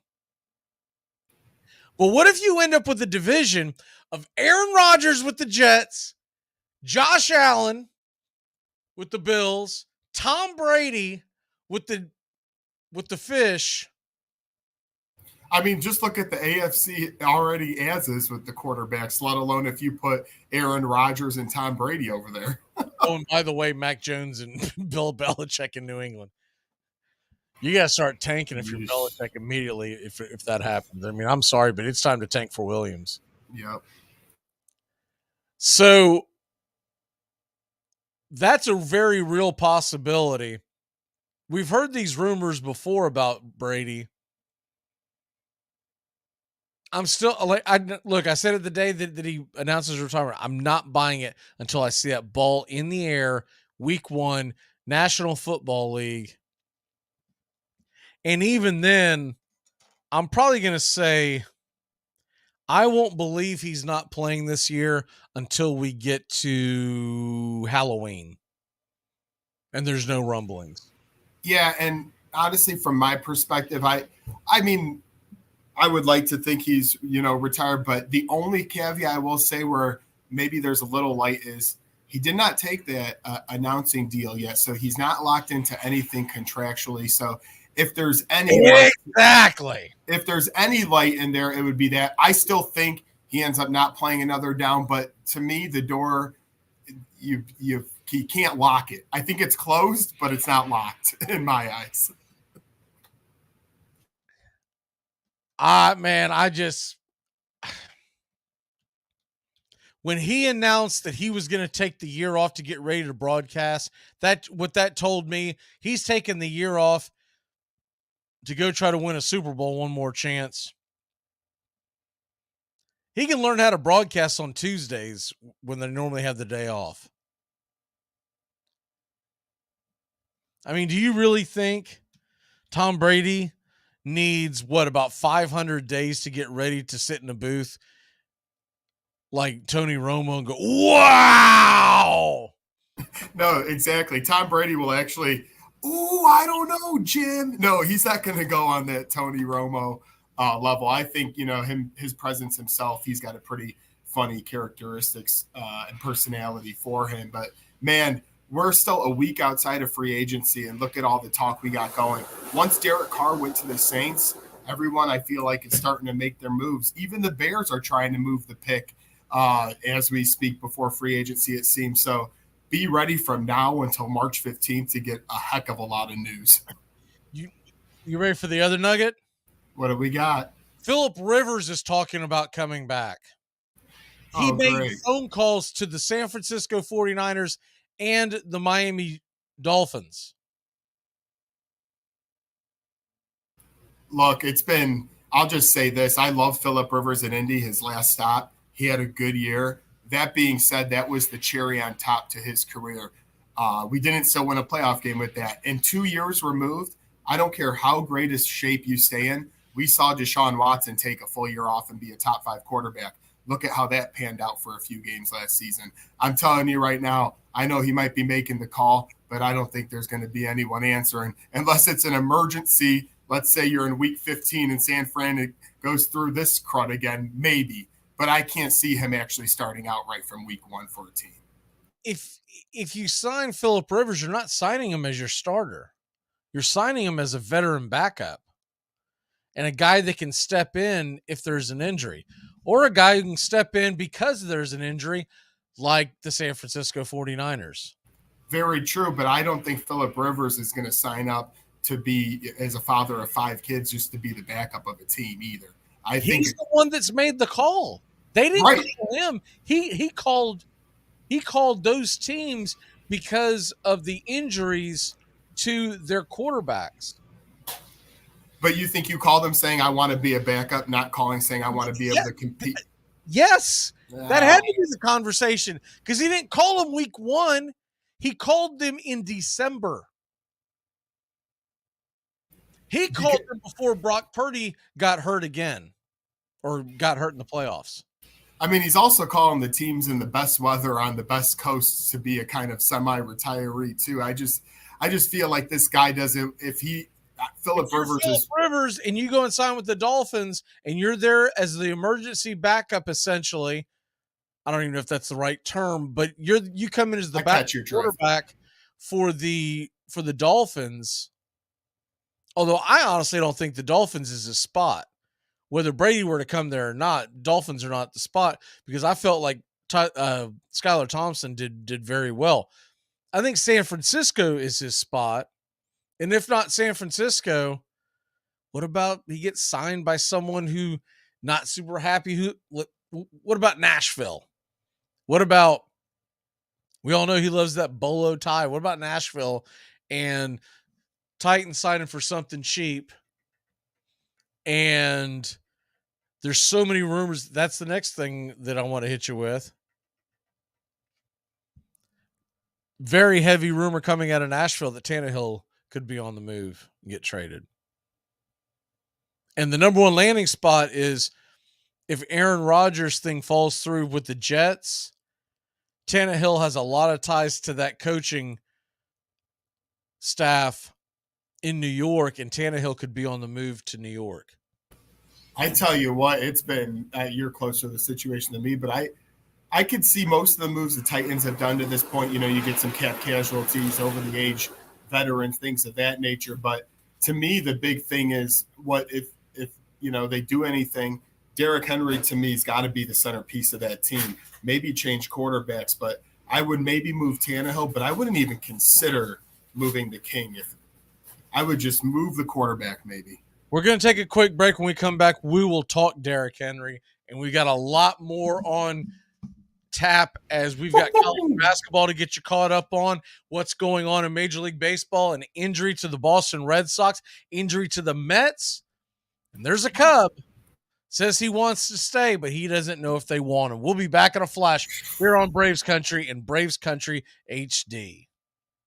If you're making sandwiches, always leave the knife hanging over the sink in case you want one later. Be a man. I'm 7-0 this season. You auto-drafted. That's what all the great GMs do. They delegate. You didn't do anything. Yeah, I did. I set the cue. Without fantasy football, what would friends talk about? I almost wore shorts today. Oh. I was going to do a sweatshirt shorts combo. Switched to pants instead. Armchair.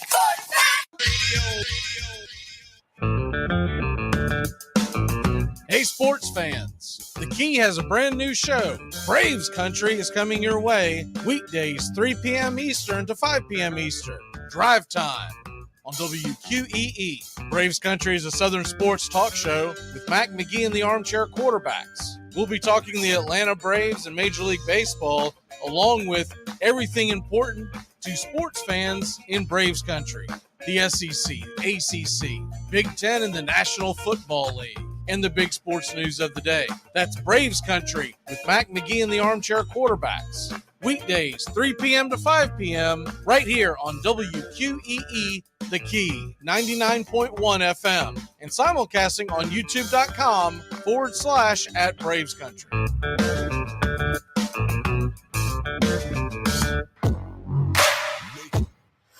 Tuesday, March 7th, 6:05 Eastern, first pitch. Braves Country is bringing you Atlanta Braves, Boston Red Sox, pitch by pitch, inning by inning, from Northport, Florida at Cool Today Park. Red Sox versus Braves broadcast will begin 6 Eastern, first pitch delivered by 6:05. Catch all the action right here. Make sure to like and subscribe. Braves Country HD, youtube.com/@Braves Country for Atlanta Braves baseball all year long. Hey, where's my tickets to the Sonics game? They were here just a second ago. Somebody stole my tickets to the Sonics game! This stinks! This is total BS! Oh, got it.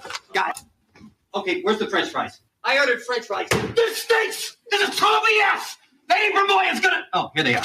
Where's my power bar? Welcome back to Braves Country. Mac McGee and the Armchair Quarterbacks, weekdays, 3 to 5 p.m. Drive time on WQEE.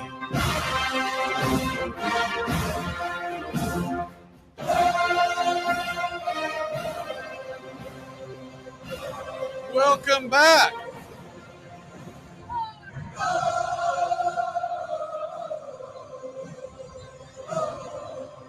As we have, well, I'm not going to call this news because the people who are breaking it, they have been very, very well known to not be correct in the world of the National Football League. Diane Rossini and Peter Schrager. Schrager has been wildly wrong about a lot of things, and Rossini does not cover the Falcons. They're saying that the Falcons are saying that they're not interested in Lamar Jackson. That is what what do we call that, kids? We call that posturing, because they're going to say that because everything is still on the table. If you think that the Atlanta Falcons are not interested in Lamar Jackson, you just started watching football in the National Football League.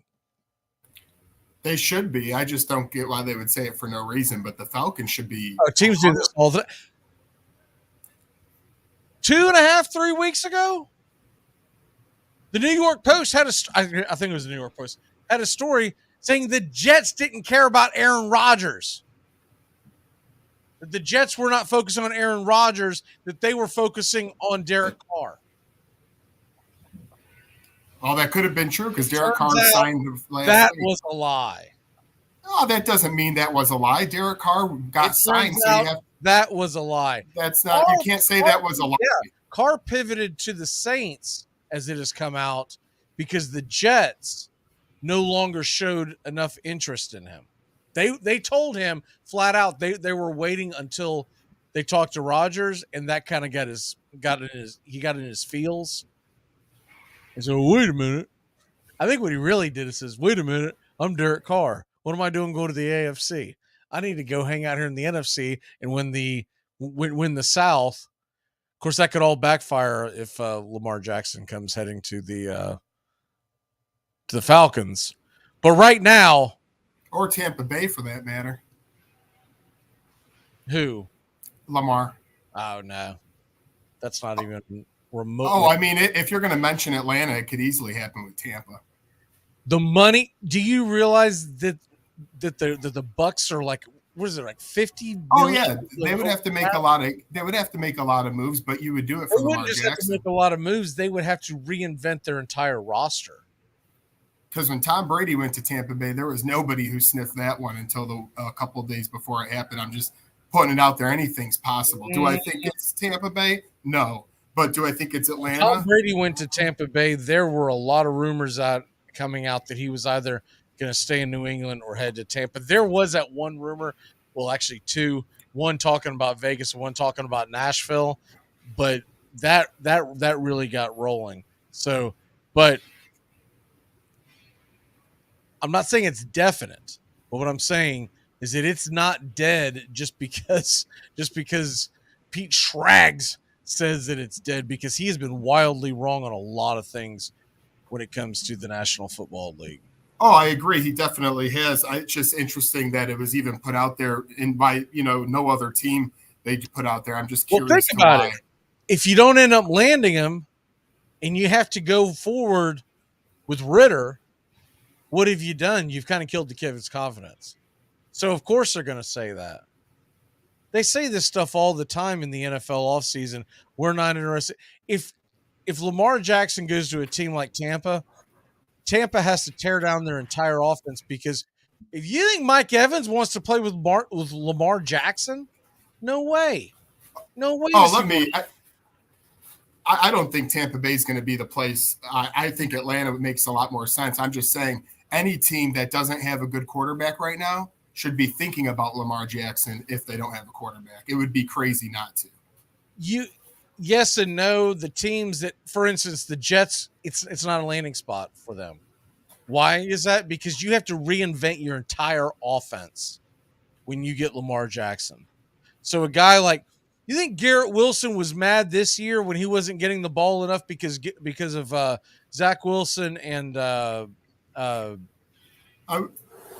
Flacco?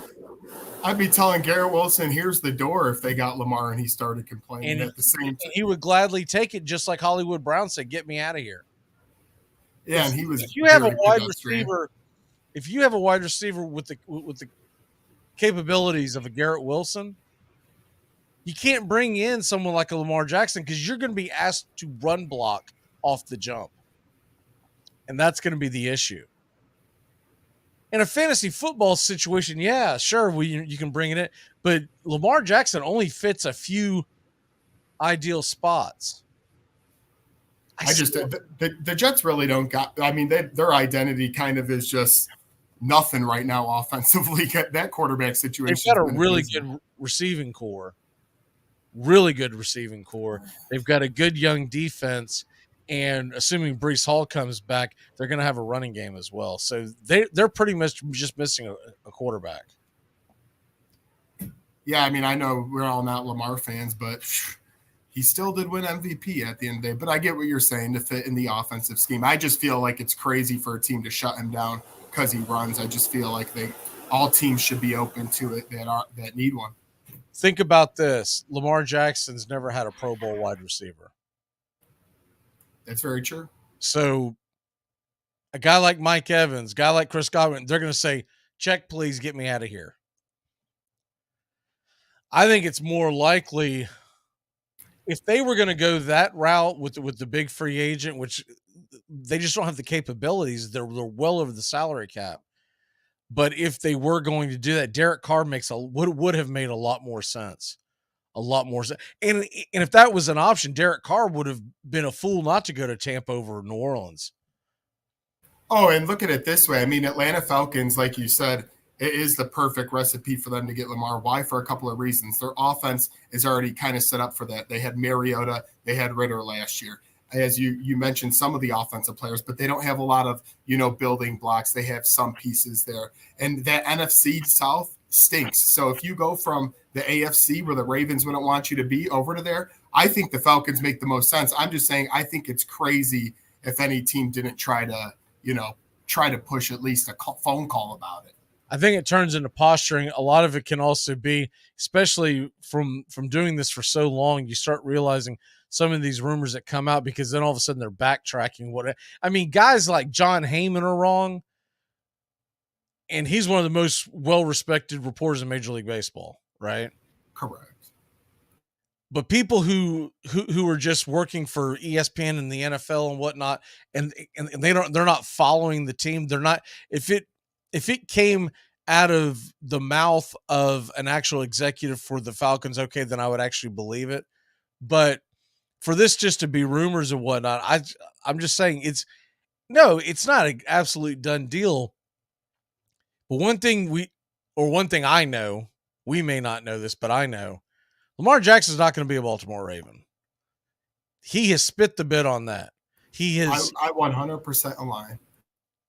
So then you have to start looking, where could he land? There's more of a chance of him landing in Indianapolis than landing in Tampa, to be honest. What about this would be a little bit crazy, but what about San Francisco? I mean, if they have the running, they have Deebo Samuel, he's more of a runner. McCaffrey's more of a runner. I know it's a stretch, but I'm saying San Fran could be at the top. A healthy Lamar, they're winning the Super Bowl. It would be a fun thing to do. The problem is their money situation is a little tight. Probably. The problem with Lamar Jackson is wherever he goes, you have to have a lot of room under the cap because he isn't just wanting a big contract extension. He wants guaranteed money, which comes off the books immediately. And that's going to be a problem. That's scary. And so when you start saying things like that and you say, oh, well, we're not interested, what you're really trying to do is you're trying to drop the price down. Kind of like if you ever went haggling for a used car. You know darn good and well that you want that 67 T-Bird, but you're going to tell the guy in the lot, oh, man, I have an old car. I don't know if I want that or not. I might be okay with just coming out of here with an old 1984 broken down Datsun. Well, and that's why I think that you mentioned this used cars comparison. It's perfect because of this. Lamar Jackson, I get it. He's been an MVP, but remember, people, we're not paying for the past. So when this guaranteed money goes out there and you got to give up a couple of first-round picks, I'm not sure 5 years from now what Lamar Jackson looks like. So to me, I'd be very hesitant if I were a GM to just make a move right away. You got to look into this stuff because this injury, if he's playing half a year, I don't care if he plays 10 great games, 9 great games. If he's only playing half a season, that don't do it for me. He is a pre-COVID MVP. That's how long it's been. This will be the 5th season since his MVP. And let's be honest, running backs have very small shelf lives in the National Football League. Lamar Jackson is a glorified running back. I still think he has probably a good solid 3 years left in him. Those last 2 that you give him on a 5-year deal may be rough. I don't think they'll be like RG3 kind of rough, but they may be rough. I mean, heck, in 3 years he might be playing 4 games a year. What? You know the first thing you do if you do pull off this trade, Joey, you call Mariota back and say, "Hey man, we need you as a backup." Because you're a much better backup for Lamar Jackson offense than Desmond Ridder. Yeah, we'll give you an extra $1 million. We're going to need you for 6 games, Mariota. At least. Seriously, if they were to get him, the first guy that I think of who would be a great backup for Lamar Jackson, I mean, other than the obvious jokes, Tyler Huntley and whatnot, would be a Marcus Mariota. I agree. But if he doesn't go there, I don't know. I got to see it to believe it. It's just like the whole Brady thing last year when everyone said he was retired. I got to see it to believe it. I got to see it to believe it with Lamar Jackson. Right, because we named a lot of teams. It doesn't seem like a lot of perfect fits. No. Atlanta seems like one of the few we've named that are perfect. Let's take Atlanta out of it. Let's say I concede defeat on that. Give me 3 teams that make sense, and it can't be Tampa Bay because they can't afford them. Washington, I'll go maybe. I can buy that one.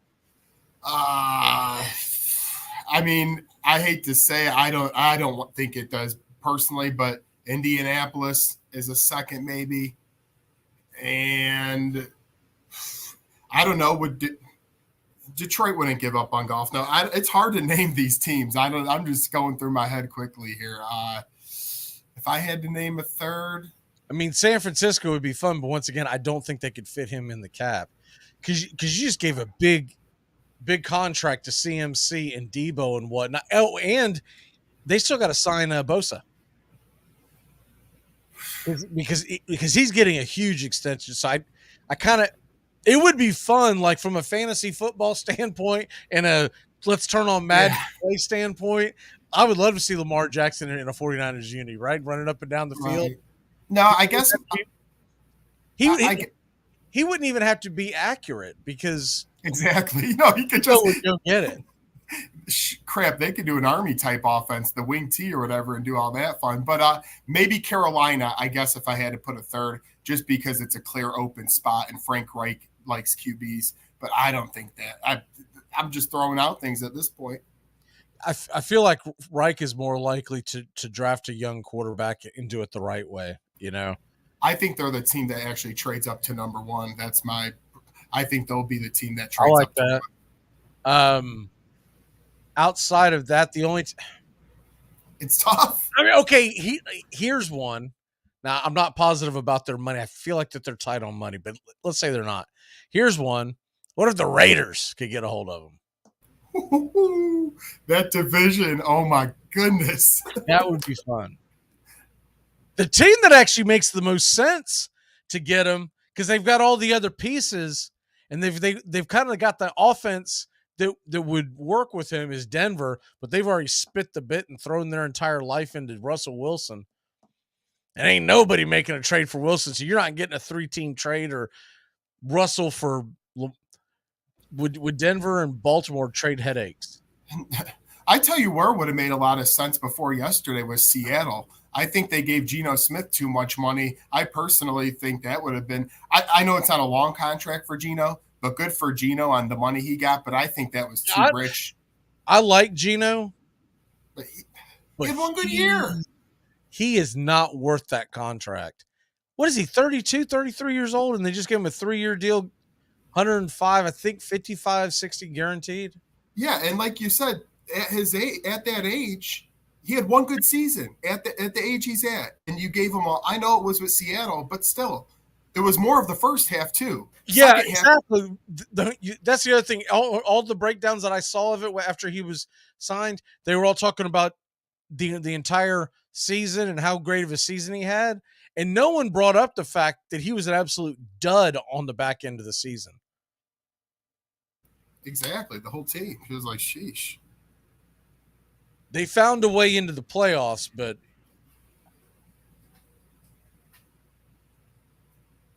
it was the ultimate backing it in. Ultimate backing. They almost lost to a Baker Mayfield Rams at home. Real quick, Derrick Henry gets traded. Where does he go? Boy, oh boy! But real quick, I want to say, Derrick. I have a crazy idea. How about Chicago? They need a running back. I'll go to Chicago. They got the most cap space. They got a lot of draft assets. And Justin Fields, I think that'd be a good compliment. How about that? What if you traded the number 1 pick? Oh, I know where you're Derrick going. Henry. And then you've got Derrick Henry, Justin Fields in the same backfield. And then the Titans would be able to go get a young quarterback. Well, that would really screw me up in Indy. I know we have weeks and weeks to argue that, but whoever the best one is, right? You get a young quarterback and have him sit there on a rookie salary behind Tannehill to hold the clipboard because you don't want him on the field. And then you look over at Malik Willis, you say kick rocks, and and you built that. I like, and I would hate to lose Derrick Henry because he's my favorite player in the NFL. But it would make sense for both teams. I tell you what, it would be brutal for my Colts picking at 4 because then 2 quarterbacks would go to the AFC South and just have a field day. So I would not like that one. I'll tell you what else it would be brutal for. The Green Bay Packers when they have to face Justin Fields and Derrick Henry with Jordan Love behind center. They go to New York, baby. He's Big Apple in it. The NFL has turned into the NBA, I feel like, with these traded players almost. My God. And it's even better because they tend to play the games. Unless they don't. They don't load manage. They're actually injured. Let's take a quick break. When we come back, give you an update on a couple of games in March Madness, give you our locks, and a few more nuggets before we hit the top of the hour. We'll be back in a flash here on Braves Country. Joey and McGee taking you all the way to the 5 o'clock hour. As coaches, we failed to make our coaching points and our points more compelling than their fat little girlfriends. Now, their fat little girlfriends have some obvious advantages. For one thing, their fat little girlfriends are telling them what they want to hear, which is how great you are and how easy it's going to be.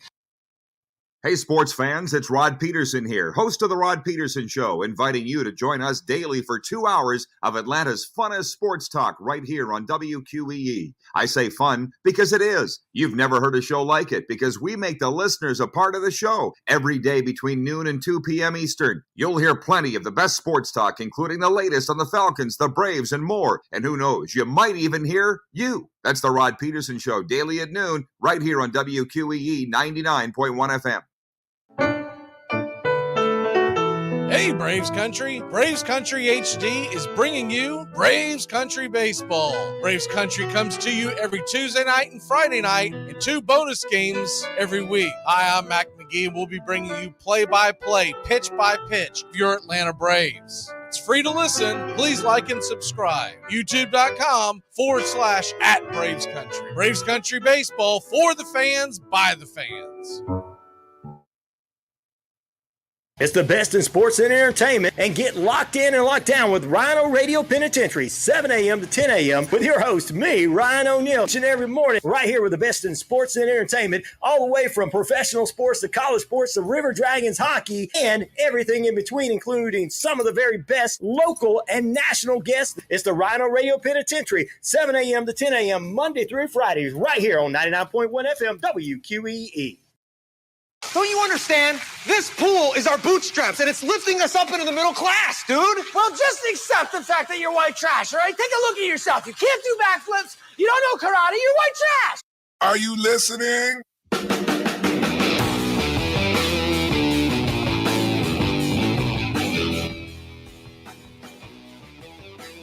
Welcome back. Joey, do you know karate, or can you do backflips? Backflips are behind me, and karate should be in my future. Just face it, you're white trash. Bam! The logic behind that clip always cracks me up.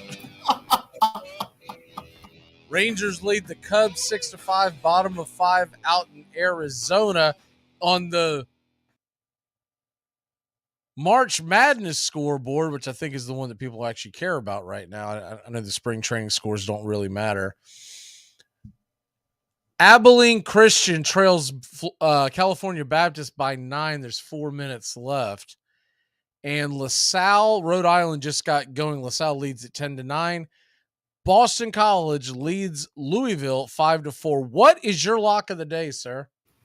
Yeah, my lock is actually going to one of these smaller tournament finals because I don't know why this year I've had more fun than the past watching these smaller tournaments. Maybe I'm just more into it now, but I've been loving it. And part of that's thanks to you with the Kennesaw State. That was a great game I watched last week. But for my – You're not awesome. Oh, the atmosphere of those games to me is what makes it most. You get that high school feel to it where there's just that passion, the heart. It's a lot of fun. I know that was long-winded to my lock, sorry. But for my lock today, I'm actually going with a team that's won 15 games at least in a row, the Oral Robert Golden Eagles, that is. And they are 10.5-point favorites tonight going up against North Dakota State in what will be the championship game there. Look, Oral Roberts is the 4th most scoring team in the NCAA. They were also at 18-0 at home. They just dominated this year. I know they're minus 10.5, but I love them tonight. All right, I'm doing a double lock today. I'm personally playing it as a parlay, but these are 2 separate locks. So if you're playing it, be smart and take them separately. I am not smart. I'm going all in. I am taking. Let's see what the lines are right now. Yeah, I'm going to go ahead and take Northern Kentucky and the Zags on the line tonight. And both of them are about a minus 140, minus 145, depending on the book. If you put them together, it's a plus 200 payout. So I'm taking them both to win on the money line. The Northern Kentucky game is 7:00 Eastern, and is that on any kind of? Yeah, it's on the. It says ESPN and the Plus, so it must be the ESPN game. It is the Horizon League Championship final. They're playing a good Cleveland State team. These are the best two teams in the Horizon League. I just like Northern Kentucky a little better. I think they're going to be able to dominate the glass. And I laid it out last hour why I'm taking Gonzaga tonight. They were the better team when they faced St. Mary's, and they hit a lull the last 5 or 6 minutes of the game. They went ice cold. St. Mary's tied the game up, beat them in overtime. I don't think that happens again. I think Gonzaga is going to get it. West Coast Conference tournament final as well. So both of those games are finals. And I wonder how many times Gonzaga and St. Mary's has met up in the championship game. I feel like it's at least like 19 out of the last 20 or something wild. Probably. Yeah, it does.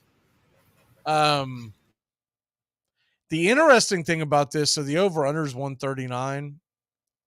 And Gonzaga is one of the highest scoring teams in basketball. But St. Mary's loves to slow it down. So it's kind of like that unstoppable force versus the immovable object. And I love the contrast, and I cannot wait to watch this game. This game should be tipping off about the time that the Braves game finishes tonight. Tonight, here on Braves Country, we are going to do Boston Red Sox, Atlanta Braves, 6 p.m. first pitch, or excuse me, 6:05 first pitch. The anthems and the lineups at 6 p.m. and pregame show will come on about 20 minutes beforehand, and we'll have the feed up probably back around 5:30. So there you go. Get my first listen of the year in tonight. Did you not catch the first game? I could not. I was busy. There was some massive confusion on my end the first few innings because all the different rule changes, and there were some different things that went on.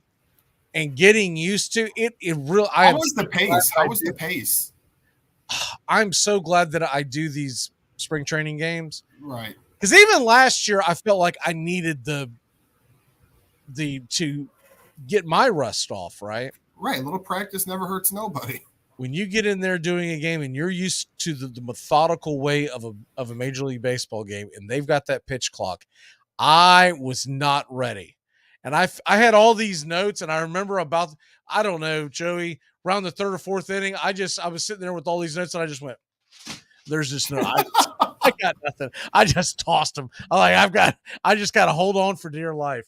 So I should be a little more prepared tonight. We're doing tonight's game, and then St. Patty's Day, 1:00 first pitch.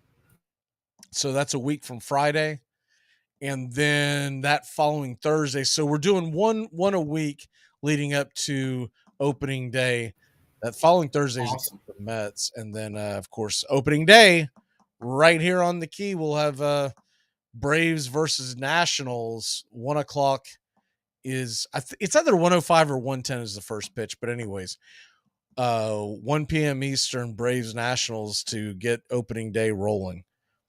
I love the fact that we're actually playing an early game on opening day. That's where we're usually like mid-afternoon. Guess what baseball jersey I just picked up for this season? Being that Dale Murphy. Let's get him in the Hall of Fame. No, Dansby Swanson. I picked up a. Yes. Is it a current player? Yes. Dansby Swanson. Yes. There you go. What number is he wearing? 7. Okay. I didn't know if you might have changed it if there was a. I don't know the Cubs well enough to know if they've got a retired number 7 or something. Well, it's kind of funny. My brother and I both wanted Swanson, but since I'm a little older, I think I won that battle, and he went Bellinger. So I got Swanson. And you definitely won on that one. Well, definitely on the contract part. I won't have to worry about him going anywhere. Speaking of that, there's a story out there. Ian Happ says that he would love to come back and stay and get locked down and whatnot, but he's not sure that the offer is going to be extended. Yeah, that's a really, really good conversation And I'm glad you brought it up because I don't want to make and I don't want to make this sound like a bad thing, but I just feel like he's one of those guys similar to, if you look at Kirk Cousins in football, where I think he deserves a good amount of money, but how much money and how many years do you want to really give him? Because has he stepped up in production? Yes, but he hasn't been a great player or even a good player for many years. He's shown it in mostly flashes outside of last season. And I like him a lot, but it's going to be tough. We gave Dansby a contract now. I don't know if you want him to be your second biggest offensive contract. I'll say I think it's more likely he fills in for a contender like the Giants at a I'm not gonna say lower end contract, but I mean, first of all, let's be honest, the Cubs overpaid for Dansby. He's never had to. He's never gonna live up to that 177 million, right? He never has. Why would he all of a sudden as I get old, I'm gonna no. So that's an issue in itself. What was that? 6 years? 177? I believe it was 7 for that price. Was it 7? Okay. So even if it was 7, you're still talking about 7 years for 177. Okay. So you're talking about around 25 plus a year. Correct. You pretty much hit it right on. And Hap can't expect that kind of money. That's what I'm saying. When you look at what they've put into their arms recently, they've got to get some offense. But I'm with you. I mean, man, that's a big ask. That's a big ask to go, hey, let's lock him down. What do you think's fair for him? In his mind? Let's 5 for 100, right?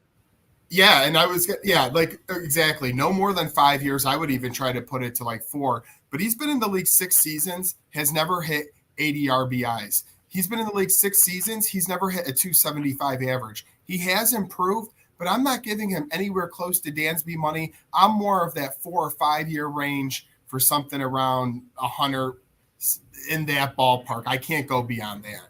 He reminds me of Ben Zobrist. He's like a poor man's Ben Zobrist, where you can put him in a lot of different positions, but you don't necessarily love the fact that he's starting them, right? Like he's a guy that's very valuable. If you got him on your team, you can put him in all over the place. I know he's been cemented more into the outfield now in Chicago, right? Yeah, but like you're saying, to me, he's being more of it. He's like the best super utility guy that you could get. He's not a star at his position. Right. I think But and maybe he just missed the boat on when it was popular to lock guys up like that. Because Zobrist definitely was the one that cashed in on that. Right. He just reminds me of a Ben Zobrist that will never live up to Ben Zobrist type numbers. Yeah, exactly. He's like mediocre at everything. He'll steal you a few. He'll hit a few in.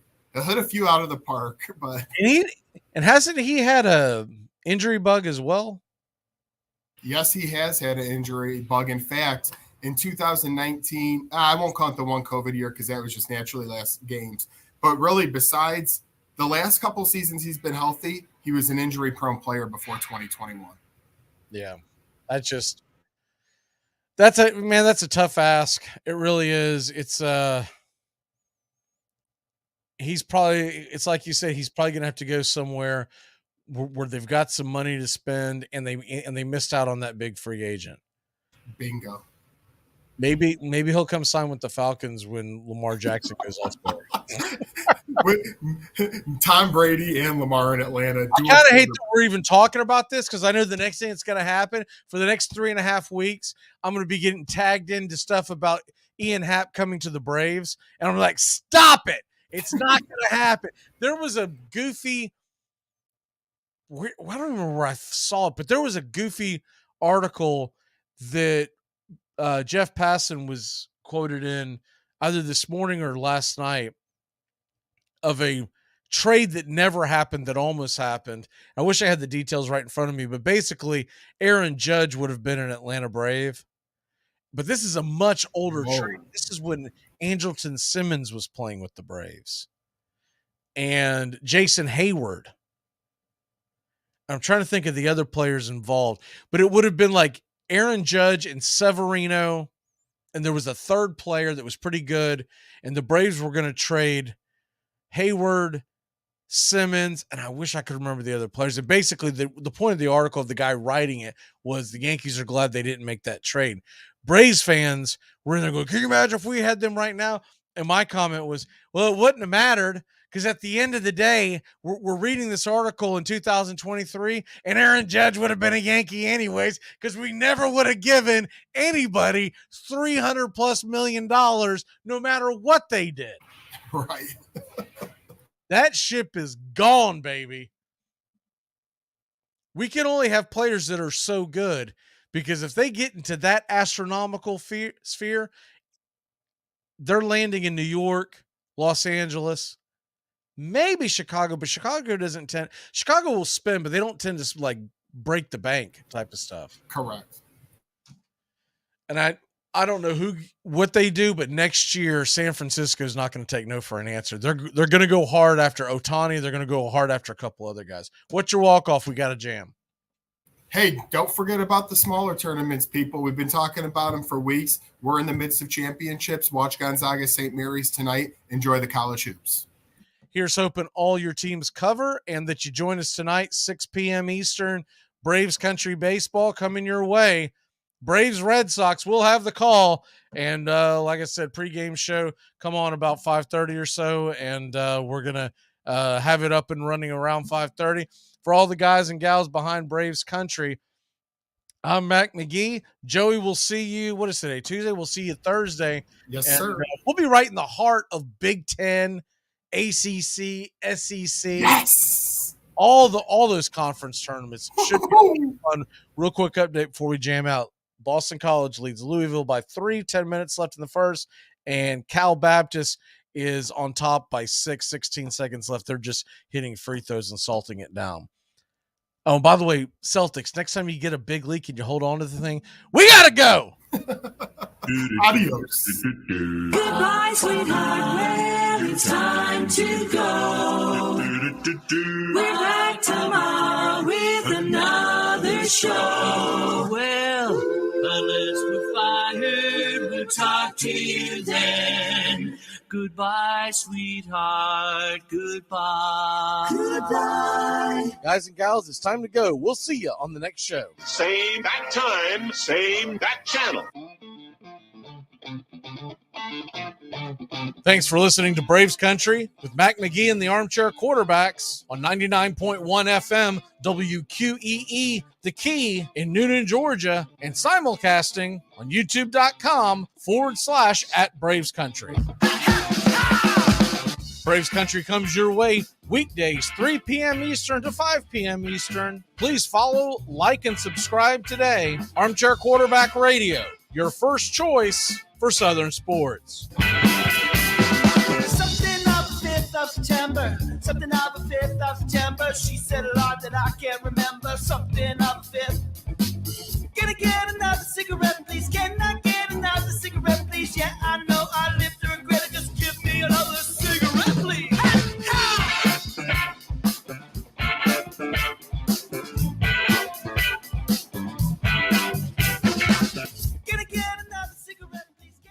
You're listening to WQEE 99.1 FM, The Key in Noonan, Georgia. Are you looking for